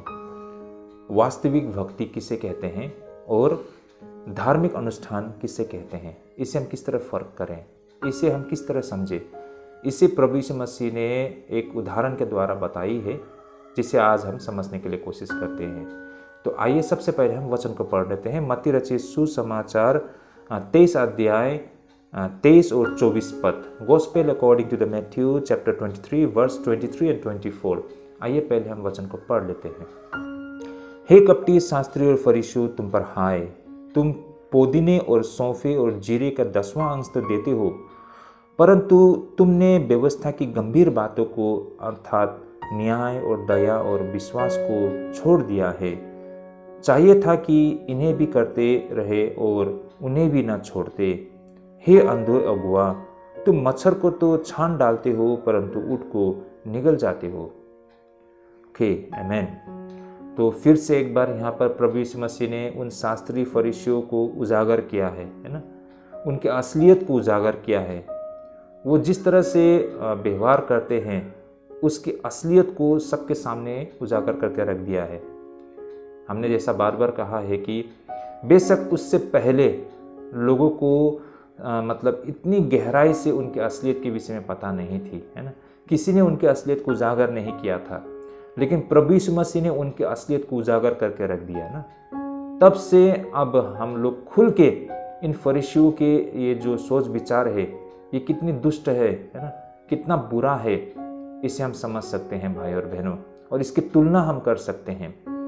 तो आज जो हम अध्ययन करने जा रहे हैं, बेशक हमें एक नज़र से लगे कि ये तो दसवांश के विषय में बता रहा है, लेकिन भाई और बहनों वास्तव में दसवांश के विषय में यहाँ जो प्रभु यीशु मसीह कह रहे हैं ये तो एक उदाहरण मात्र है। इसे एक मतलब आधार बनाते हुए हम जो यहाँ पर समझ पा रहे हैं वो है वास्तविक भक्ति से संबंधित और धार्मिक अनुष्ठान से लेकर संबंधित बातें प्रभु यीशु मसीह कह रहे हैं। आइए पहले हम इसे समझने के लिए कोशिश करते हैं। यहाँ पर प्रभु यीशु मसीह क्या कहते हैं, देखिए इन शास्त्रीय फरीसियों को, हे कपटी ना, हिपोक्रेट्स, ये कपटी लोग। कपटी किसे कहते हैं?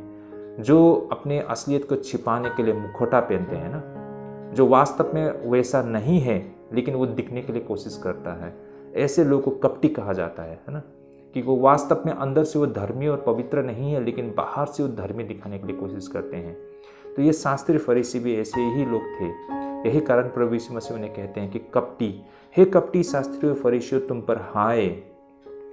पर हाय कहा गया है। कहने का मतलब प्रभु ऐसे लोगों को लेकर बहुत दुखी और बहुत नाराज भी है, इसलिए बोलते हैं कि हे कपटी शास्त्रीय फरीसियों, तुम पर हाय, तुम पोदनी और सोफे और जीरे के दसवांश देते हो, परंतु तुमने व्यवस्था की गंभीर बातों का अर्थात न्याय और दया और विश्वास को छोड़ दिया है। कहने का मतलब छोटी छोटी बातों को तो तुमने मतलब पकड़ के रखा है ना, लेकिन असल चीज को तुमने छोड़ दिया है। चाहिए था कि इन्हें भी करते रहे और उन्हें भी न छोड़ते। हे अंधे अगुओ, तुम मच्छर को तो छान डालते हो परंतु ऊँट को निगल जाते हो, है ना। छोटी सी चीज, मच्छर, मक्खी, है ना, शायद वो भी बुरा चीज है ना, उस चीज को आप मतलब आपने छान लिया है। मान लीजिए आपके चाय में वो गिर गया है तो वो गंदा चीज है ना, वो मक्खी, उसको तो आपने निकाल लिया, आप बहुत खुश हो। लेकिन दूसरी ओर, है ना, आपने एक ऊंट को निगल लिया। मतलब ऐसा है ना, आगे से दिखते हुए छोटा सा छेद है, पीछे इतना बड़ा छेद है ना, वो आपको नहीं दिखाई दे रहा है। तो कुछ इसी तरह ये फरीसी मतलब जो बाहरी, जो दिखने वाली चीज़, छोटी छोटी चीज़ों को वो करके अपने आप को बहुत धर्मी दिखाने के लिए कोशिश कर रहा है, लेकिन वास्तव में उन्हें जो करना चाहिए था और वास्तव में जो चीज़ उन्हें धार्मिक साबित करती है, उस चीज़ में वे टोटल जीरो थे भाई और बहनों। ये एक बहुत बड़ा हकीकत था उन लोगों का, और आज के समय में भी ऐसे लोग हमारे बीच में बहुत दिखाई देते हैं। मतलब ऐसे लोग, ऐसे कपटी लोग हम विश्वासियों में भी दिखाई दे रहे हैं। देखिए भाई और बहनों, ऐसा हम क्यों कह रहे हैं कि जब हम सुसमाचार के प्रचार कहते हैं ना, हम आम विश्वासी पहले तो हम अपने जीवन से प्रचार करते हैं। जब हम अपने जीवन से प्रचार करते हैं, लोग हमसे आकर्षित होते हैं, उनको लगता है कि ये लोग अलग लोग हैं, बिल्कुल अलग लोग हैं। तो जब हम यीशु मसीह के सुसमाचार सुनाते हैं तो वे लोग सुनने को भी तैयार होते हैं, है ना, और सुनते और विश्वास भी करते हैं। लेकिन हमारा जीवन ये नहीं दिखाता है कि हम कितने धर्मी और पवित्र है ना। तो हम कितना भी प्रचार करें, वो व्यक्ति हमसे क्यों सुनेंगे? क्योंकि हम में और उनमें कोई फर्क नहीं है, हमारा जीवन में परिवर्तन नहीं है, तो फिर वो हमसे क्यों सुनेंगे? उनके लिए कोई भी नया चीज़ नहीं होगा। तो यही चीज़ भाई और बहनों आज के समय में हम विश्वासी जीवन में दिखाई पड़ रहा है। आज हम क्यों सुसमाचार प्रचार नहीं कर पा रहे हैं? क्योंकि हमारे जीवन में भी कोई परिवर्तन नहीं है, हम भी वैसे ही है उन लोगों की तरह, है ना, बिल्कुल संसारिक जीवन जी रहे हैं। ऐसा क्यों है? देखिए, चर्च में आए तो हम बिल्कुल धर्मी और पवित्र लगता है, लेकिन वास्तविक जीवन में हम उन्हीं संसारिक लोगों की तरह ही है।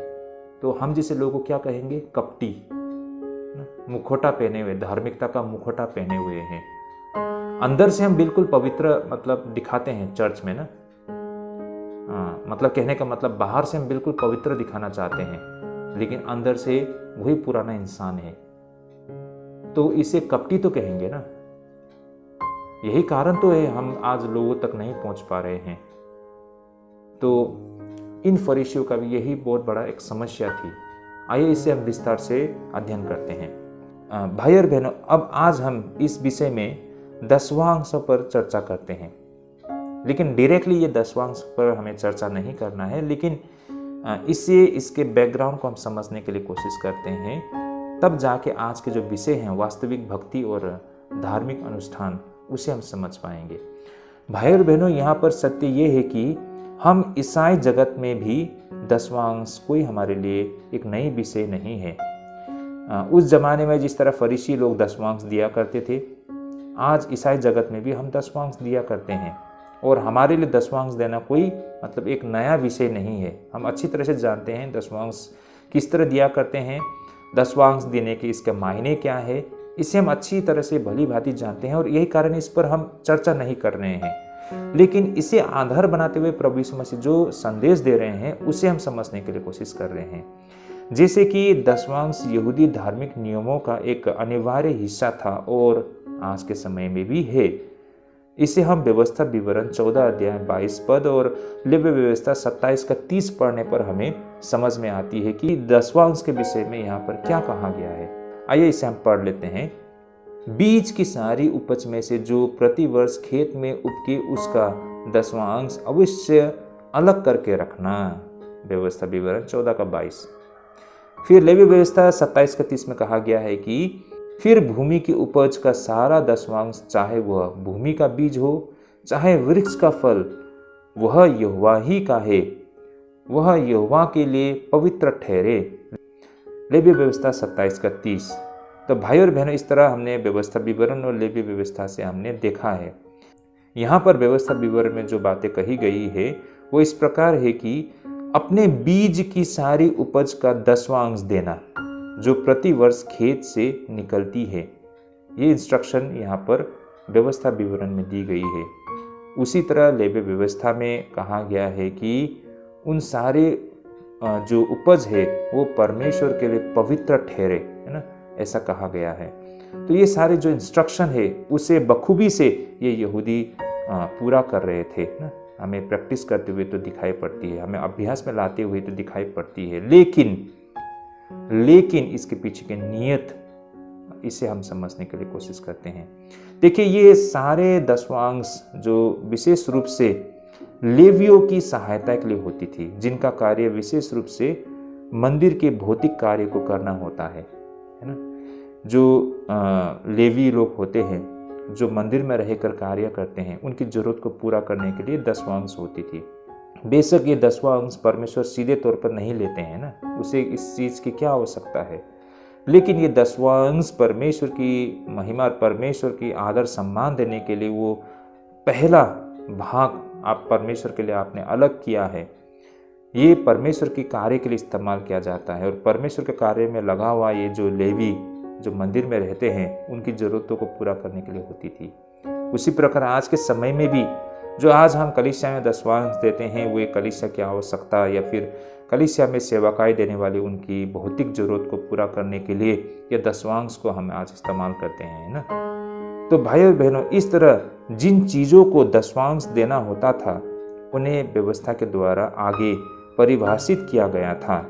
जैसे कि जो कुछ भी खाने योग्य है और संरक्षित है और मिट्टी से उसका पोषण होता है, वह 10वां अंश में योग्य है। ऐसे कुछ निर्धारित किया गया है, जैसे सोई की बीज हो या पत्तियां और डंठल, इनके 10वां अंश देना होता है। इस प्रकार यह निर्धारित किया गया था कि प्रत्येक व्यक्ति को अपनी उपज का 10वां हिस्सा परमेश्वर के लिए अलग रखना चाहिए। लेकिन यहाँ पर प्रभु यीशु के कहने का सार यह था कि यह सार्वभौमिक रूप से स्वीकार किया गया था कि मुख्य फलों का 10वां अंश दिया जाना चाहिए। लेकिन पुदीना और सौंफे और जीरे, ये सारे तो रसोई की जड़ी बूटियां थे और इन्हें अधिक मात्रा में नहीं उगाया जाती है। एक आम व्यक्ति के पास केवल एक छोटा सा हिस्सा मात्र होती थी और इन तीनों चीज़ों का उपयोग विशेष करके खाना पकाने में किया करती थी। साथ ही सौंफ और जीरे के जो औषधि गुड़ थे जिसका उपयोग रसोइयों में किया करती थी। यही कारण इन चीज़ों का दशवांश देना एक छोटी सी फसल का बहुत ही कम दशवांश होती थी। केवल वे जो अतिशय सावधानी बरतते थे वे ही इन छोटी सी पौधीने की दशवांश दिया करते थे। ठीक वैसा ही जैसे कि ये फरीसी जिसके विषय में प्रभु यीशु मसीह कह रहे हैं। तो भाई और बहनों, इन बातों को आप लोग स्पष्ट रूप से यहाँ पर समझ पा रहे होंगे ना। यहाँ पर प्रभु यीशु मसीह इन शास्त्री फरीसियों से कहते हैं कि तुम पौधीने, सौंफे और जीरे का दशवांश देते हो, परंतु तुमने व्यवस्था की गंभीर बातों को अर्थात न्याय और दया और विश्वास को छोड़ दिया है। तो कहने का मतलब यहाँ पर वे इतनी छोटी छोटी चीज़ों का भी दशवांश देते हैं, जैसे कि पुदीने, सौंफे और जीरे। ये सारे किचन आइटम्स है ना। विशेष करके ये पौधे को एक बड़े स्तर में लोग मतलब नहीं लगाया करते थे या फिर बड़े स्तर में इसका फसल नहीं करते थे, क्योंकि इसकी ज़रूरत बहुत थोड़ी होती थी। विशेष करके किचन में ना इसका इस्तेमाल मतलब बहुत ही थोड़े संख्या में किया करते थे। और इसके पौधे मतलब मान लीजिए 1-2 पौधे लगाया करते थे लोग, और यही काफ़ी था। और यही कारण है कि इन सारी चीज़ों को दशवांश में देने की आवश्यकता नहीं पड़ती है। अगर आप देते भी है तो इसकी 10वां भाग मतलब बहुत ही थोड़ा होता है, जिसका देना और ना देना एक ही होता है ना। लेकिन फिर भी ऐसे कुछ लोग होते थे जो मतलब इन सारी चीज़ों को बहुत ही कठोरता से पालन किया करते थे। उनमें से ये फरीसी लोग भी थे, है ना, जो मतलब इतने से थोड़े से चीज़ को भी मतलब वे हिसाब लगाकर इसे दिया करते थे। तो इससे वे ये साबित करना चाहते थे कि वे कितने धर्मी है ना, परमेश्वर का आज्ञा को इस तरह मतलब पालन कर रहे हैं कि चाहे मतलब कितना भी हो ना, उस नियम को वो नहीं तोड़ते हैं। तो इस तरह से वो साबित करना चाहते हैं कि उन्होंने परमेश्वर के हर एक आज्ञा को पालन किया है। लेकिन भाई और बहनों, ये तो एक नज़र से देखे मतलब एक छोटी मोटी बातें हैं ना, इससे सही मायने में करना कोई बड़ी बात नहीं है। लेकिन जो परमेश्वर का एक्सपेक्टेशन, जो उनसे परमेश्वर आस लगाए थे और परमेश्वर जो चाहते थे, है ना, जो परमेश्वर का स्तर था वो काफ़ी ऊंचा था। कहने का मतलब परमेश्वर के लिए जो मायने रखता है वो है न्याय, दया और विश्वास, है ना। आप सब कुछ कर लेंगे लेकिन परमेश्वर का जो न्याय, दया और विश्वास उसे आप छोड़ देते हो तो फिर उसका कोई मायने नहीं रहता जो आप जो भी कुछ करते हो, है ना। तो परमेश्वर का यहाँ पर या प्रभु यीशु मसीह का कहने का मतलब यहाँ पर था कि चलो आपको दशवांश देना है और आपको देना चाहिए, लेकिन साथ ही साथ जो अति महत्वपूर्ण न्याय, दया और विश्वास, उसे आपको किसी भी हालत में नहीं छोड़ना चाहिए था। बेशक आप दशवांश नहीं देते हो, शायद उसमें मतलब समझ लेते हैं ना, मतलब उसको अंडरस्टैंडिंग कर सकते हैं, मतलब इसमें समझौता हो जाता है, लेकिन न्याय, दया और विश्वास ना, ऐसे जो सिद्धांत ना, ऐसे नैतिक सिद्धांत जिसके साथ किसी भी हालत में समझौता नहीं कर सकता है। तो यही बातों को यहाँ पर इन फरीसियों के जो कपटीपन उससे उजागर कर रहे हैं, है ना। वो बाहर से एक मुखौटा ओढ़े हुए, धार्मिकता का मुखौटा ओढ़े हुए दिखावा कर रहे हैं कि वो कितनी बारीकता से ना, बिल्कुल बारीकी से परमेश्वर के उन नियमों को पालन करके हुए कितने धर्मी बनने के लिए और दिखने के लिए कोशिश कर रहे हैं, लेकिन असल चीज़ को उन्होंने छोड़ दिया है। वे दशवांश के विषय में इतनी सावधानी बरतते थे कि वे एक सौंफे के पौधे के भी दशवांश दिया करते थे, लेकिन फिर भी ये वही लोग थे जिन पर अन्याय करने का दोष लगाया गया था। ऐसे लोग दया के दावों को भूलकर कठोर और अभिमानी और क्रूर थे, निष्ठा को भूलकर और फिर जानबूझकर शपथ प्रतिक्रिया और वादों से जानबूझकर बचने की इरादा रखा करते थे।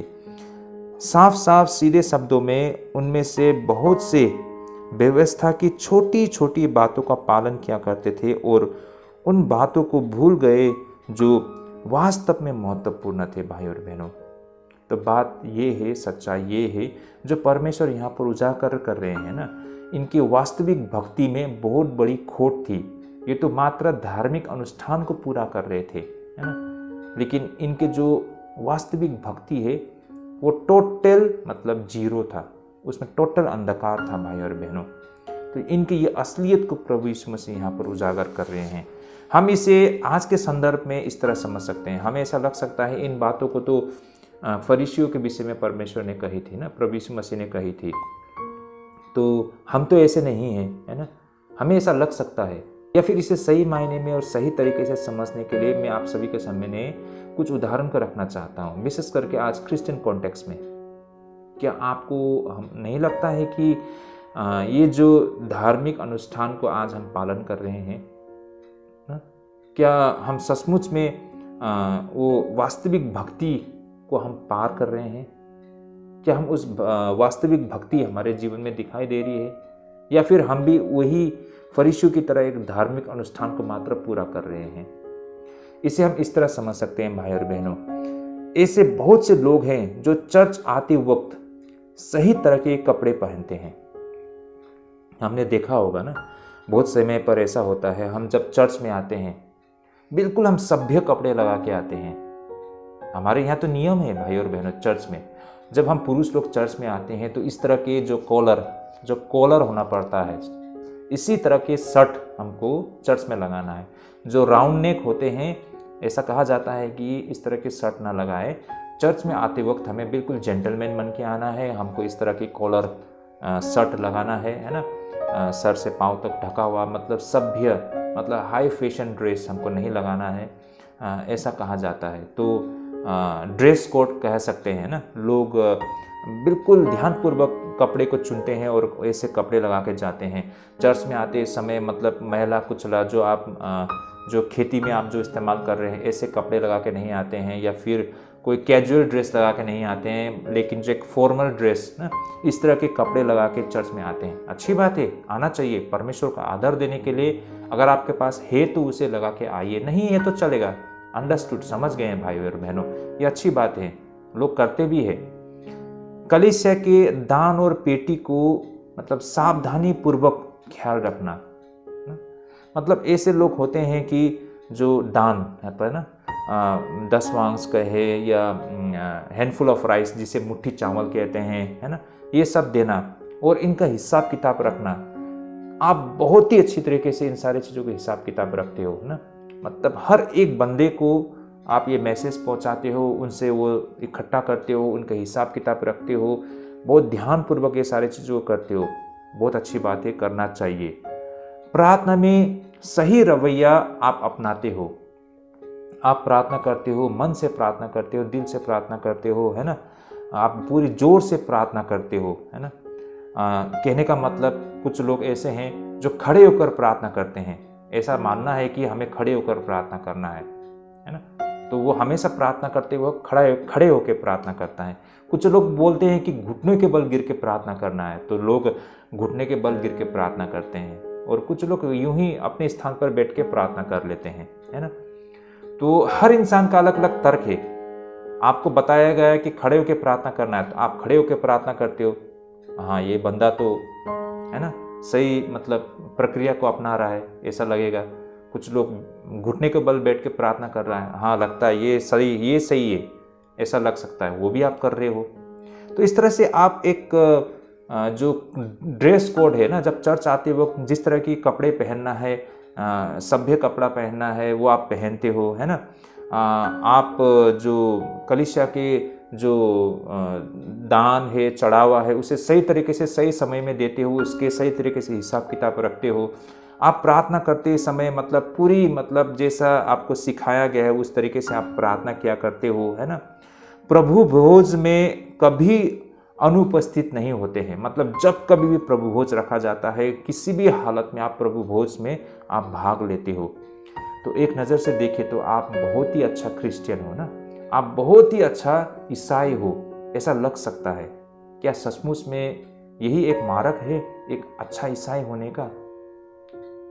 जिस तरह ये फरीसी लोग थे ना, बाहर से वे बड़े बड़े ताबीज़ लगाया करते थे, है ना, उनके कपड़े में लंबे लंबे कोरे होते थे ना, वो प्रार्थना अपने तावीज़ों में मतलब लगाया करते थे ना, और उनके बात करने के तरीके, चलने के तरीके, बैठने के तरीके बिल्कुल धर्मी और पवित्र लगता है बाहर से, लेकिन वास्तव में क्या वे लोग ऐसे थे? बिल्कुल नहीं ना। प्रभु यीशु मसीह ने उनका उजागर किया था। एग्जैक्टली यहाँ पर भी हम चर्च में भी आज के समय में ऐसा दिख पाते हैं ना, कपड़े लगाने से लेके, प्रार्थना करने से लेके, चढ़ावा देने से लेके ना, जो कलीसिया के जो अनुष्ठान होते हैं उस सारे चीज़ों में भाग लेने से, मतलब किसी भी चीज़ में आप पीछे नहीं हो। एक नज़र से आप बहुत अच्छे, आप विश्वासी हमें लगे ना, बहुत अच्छा क्रिश्चियन लगे, लेकिन यही व्यक्ति प्रतिदिन के जीवन में वो बिल्कुल ईमानदार नहीं थे, है ना, या फिर बिल्कुल ईमानदार नहीं है, बिल्कुल चिड़चिड़ा, मतलब लोगों के साथ उनका संबंध ना वो बहुत ही चिड़चिड़ा। आप कुछ भी पूछने जाओ वो नाराज़ हो जाते हैं ना। अपने काम के स्थान में, वो जिस ऑफिस में काम करते हैं, जिस टेबल में बैठते हैं, आम आदमी आके कुछ पूछते हैं तो वो उस पर गुस्सा हो जाना शुरू करते हैं, चिल्लाना शुरू करते हैं, है ना। उनका बहुत ही बुरा स्वभाव वाले हैं, है ना। सिर्फ अपने फायदे के लिए चिंतित रहते हैं, मतलब किस तरह से उसका फायदा होगा उसी पर उसका ध्यान है ना, बिल्कुल इन फरीसियों की तरह। तो भाई और बहनों, एक नज़र में आप जब कलीसिया के अंदर थे आप कुछ अलग व्यक्ति थे। जब आप वास्तविक दुनिया में आ गए तो आपका चेहरा बिल्कुल अलग है ना। तो भाइयों, वो जो आप धार्मिक अनुष्ठान को पूरा करके क्या आप पवित्र बन सकते हो? जिस तरह ये शास्त्री फरीसी एक थोड़ी थोड़ी, मतलब एक एक इंच, है ना, एक एक टुकड़े का भी वो हिसाब लगा के दशवांश देते हैं।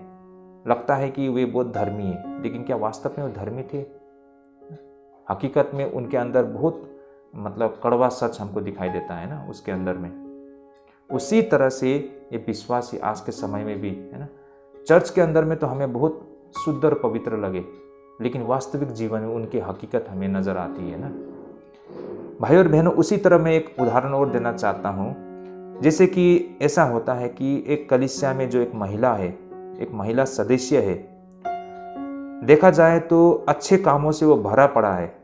वो महिला, उस कलीसिया के जो महिला सदस्य है, जो सभी प्रकार की समितियों में से सेवा करते हैं, है ना। मतलब कलीसिया के जितने समिति है, हर समिति में वो भाग लेता है ना। वो आगे बढ़ के वो सेवकाई करते हैं। जिसके बच्चे रात में उनके लिए अकेले रह जाते हैं। मेरा कहने का मतलब, वो महिला प्रभु की सेवा करते करते, कलीसिया में सेवा देते देते वो इतना मसरूफ़ रहते हैं कि उसे अपने बच्चे तक का वो उसे सेक्रीफाइस करने के लिए तैयार है ना। मतलब अपने बच्चे का भी वो ख्याल रखने का उनके पास समय नहीं है, चर्च में वो सेवकाएं करते करते, है ना। तो ऐसा लगता है कि वो महिला मतलब बहुत ही सही है, ऐसा लग सकता है। एक नज़रों में धर्म के सभी बाहरी कार्यों को पालन करते हुए हमें बिल्कुल सक्षम दिखाई पड़ता है, लेकिन फिर भी वो पूरी तरह से अधार्मिक हो सकता है। ये हकीकत है भाई और बहनों, है ना। कलीसिया के अंदर वो महिला मतलब कलीसिया के हर एक वो समिति में भाग लेते हुए दिखाई पड़ता है ना। वो मतलब कलीसिया के जो चढ़ावा होता है उन सब चीज़ों में भी ध्यानपूर्वक वो चढ़ावा चढ़ाती है ना। परमेश्वर की सेवा करते करते मतलब इतना तक कि अपने बच्चे के लिए भी खुद समय नहीं है। तो हमें लगता है कि ये महिला तो रात दिन कलीसिया में बैठती है ना, अच्छी तरह से परमेश्वर की सेवा करती है। यही और ऐसा ही होना चाहिए हर विश्वासी को, ऐसा हमें लग सकता है। लेकिन सही मायने में अगर उसके अंदर झांक के देखें तो कौन जानता है कि वो बाहर से बहुत धार्मिक दिखने वाला अंदर से बिल्कुल अधार्मिक हो। तो कहने का मतलब, परमेश्वर हमारे हृदय को देखते हैं, हमारे मन को देखते हैं। बाहर से हमारा जो मुखौटा है परमेश्वर उसे नहीं देखते हैं, परमेश्वर हमारा अंदर देखते हैं। और दूसरी बात यह है कि हम धार्मिक अनुष्ठान को पूरा करके हम पवित्र बन नहीं सकते हैं ना। एक वास्तविक परमेश्वर का सेवक ना, उसके भक्त नहीं बन सकते हैं। ये बात को हमें समझना होगा। हम धार्मिक अनुष्ठान में जितना जोर देते हैं उतना ही परमेश्वर से हम दूर होते हैं भाई और बहनों। ये भी एक हकीकत है। जो जितना धार्मिक अनुष्ठान में जोर देते हैं वो उतना ही परमेश्वर से दूर होता है भाई और बहनों, ये हकीकत है। और जितना लोग व्यवहारिक होते हैं उतना ही परमेश्वर के करीब होते हैं। तो इन अंतर को हमें आज इस अध्ययन से हमने समझा है भाई और बहनों। वास्तविक भक्ति और भ्रमित करने वाले धार्मिक अनुष्ठान में बड़ी अंतर हमें दिखाई पड़ती है। ये मूल चीज़ आज के इस बाइबल अध्ययन से हमने समझा है।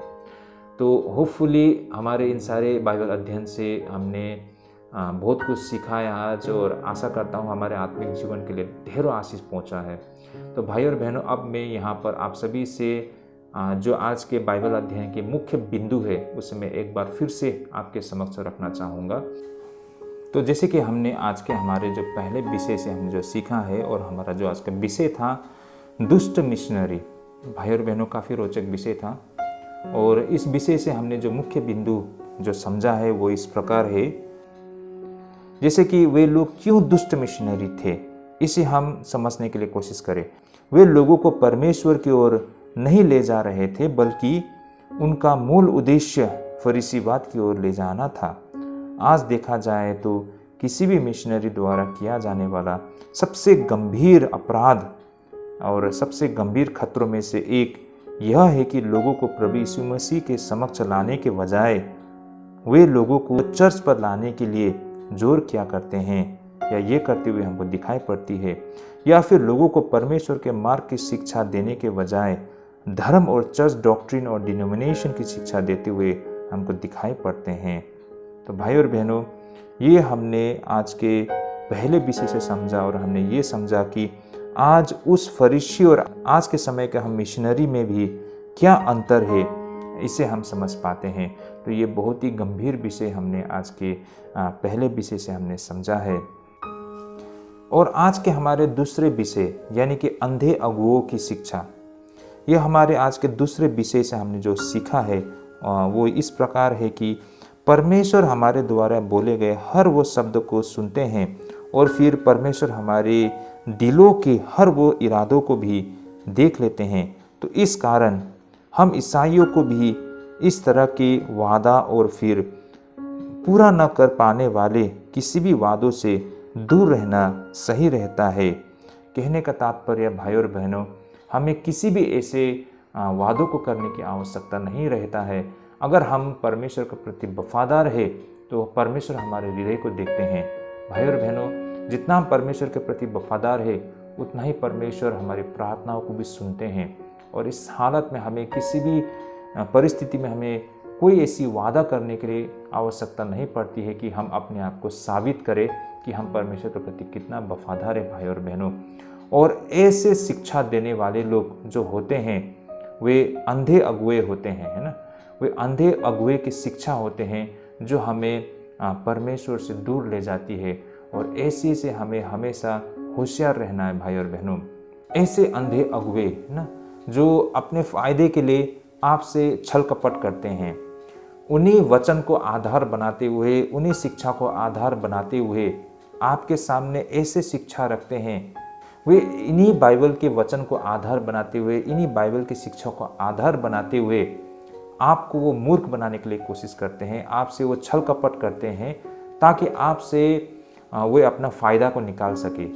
तो ये ऐसे अंधे अगुए उनके शिक्षा होते हैं, ऐसों से हमें बेहद दूर रहने की आवश्यकता है। भाई और बहनों, वे किसी और बातें नहीं बल्कि बाइबल की ही बातें, बाइबल की ही शिक्षा को आधार बना के वे अपने फ़ायदे के लिए आपके समक्ष ऐसे ऐसे शिक्षाओं को रखते हैं जो हमें हानि पहुंचाती है। भाई और बहनों, तो ऐसे अंधे अगुए से हमें दूर रहना है।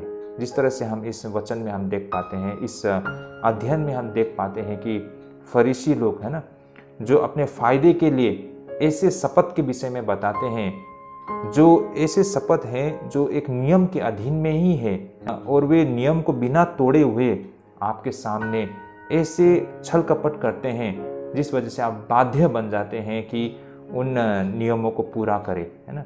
तो वही चीज़ आज के समय में भी बहुत सारे ऐसे कलीसिया में हमको दिखाई पड़ते हैं कि बहुत सारे अगुआ इसी बाइबल के वचन को ही आधार बनाते हुए लोगों को छल कपट करते हैं, और ऐसे लोगों से हमें दूर रहना है। प्रभु यीशु मसीह ने ऐसे लोगों को उजागर किया है, और ये सत्य आज के समय भी हमें हमारे सामने हमें दिखाई पड़ती है, तो हमें चौकस रहने की आवश्यकता है भाई और बहनों।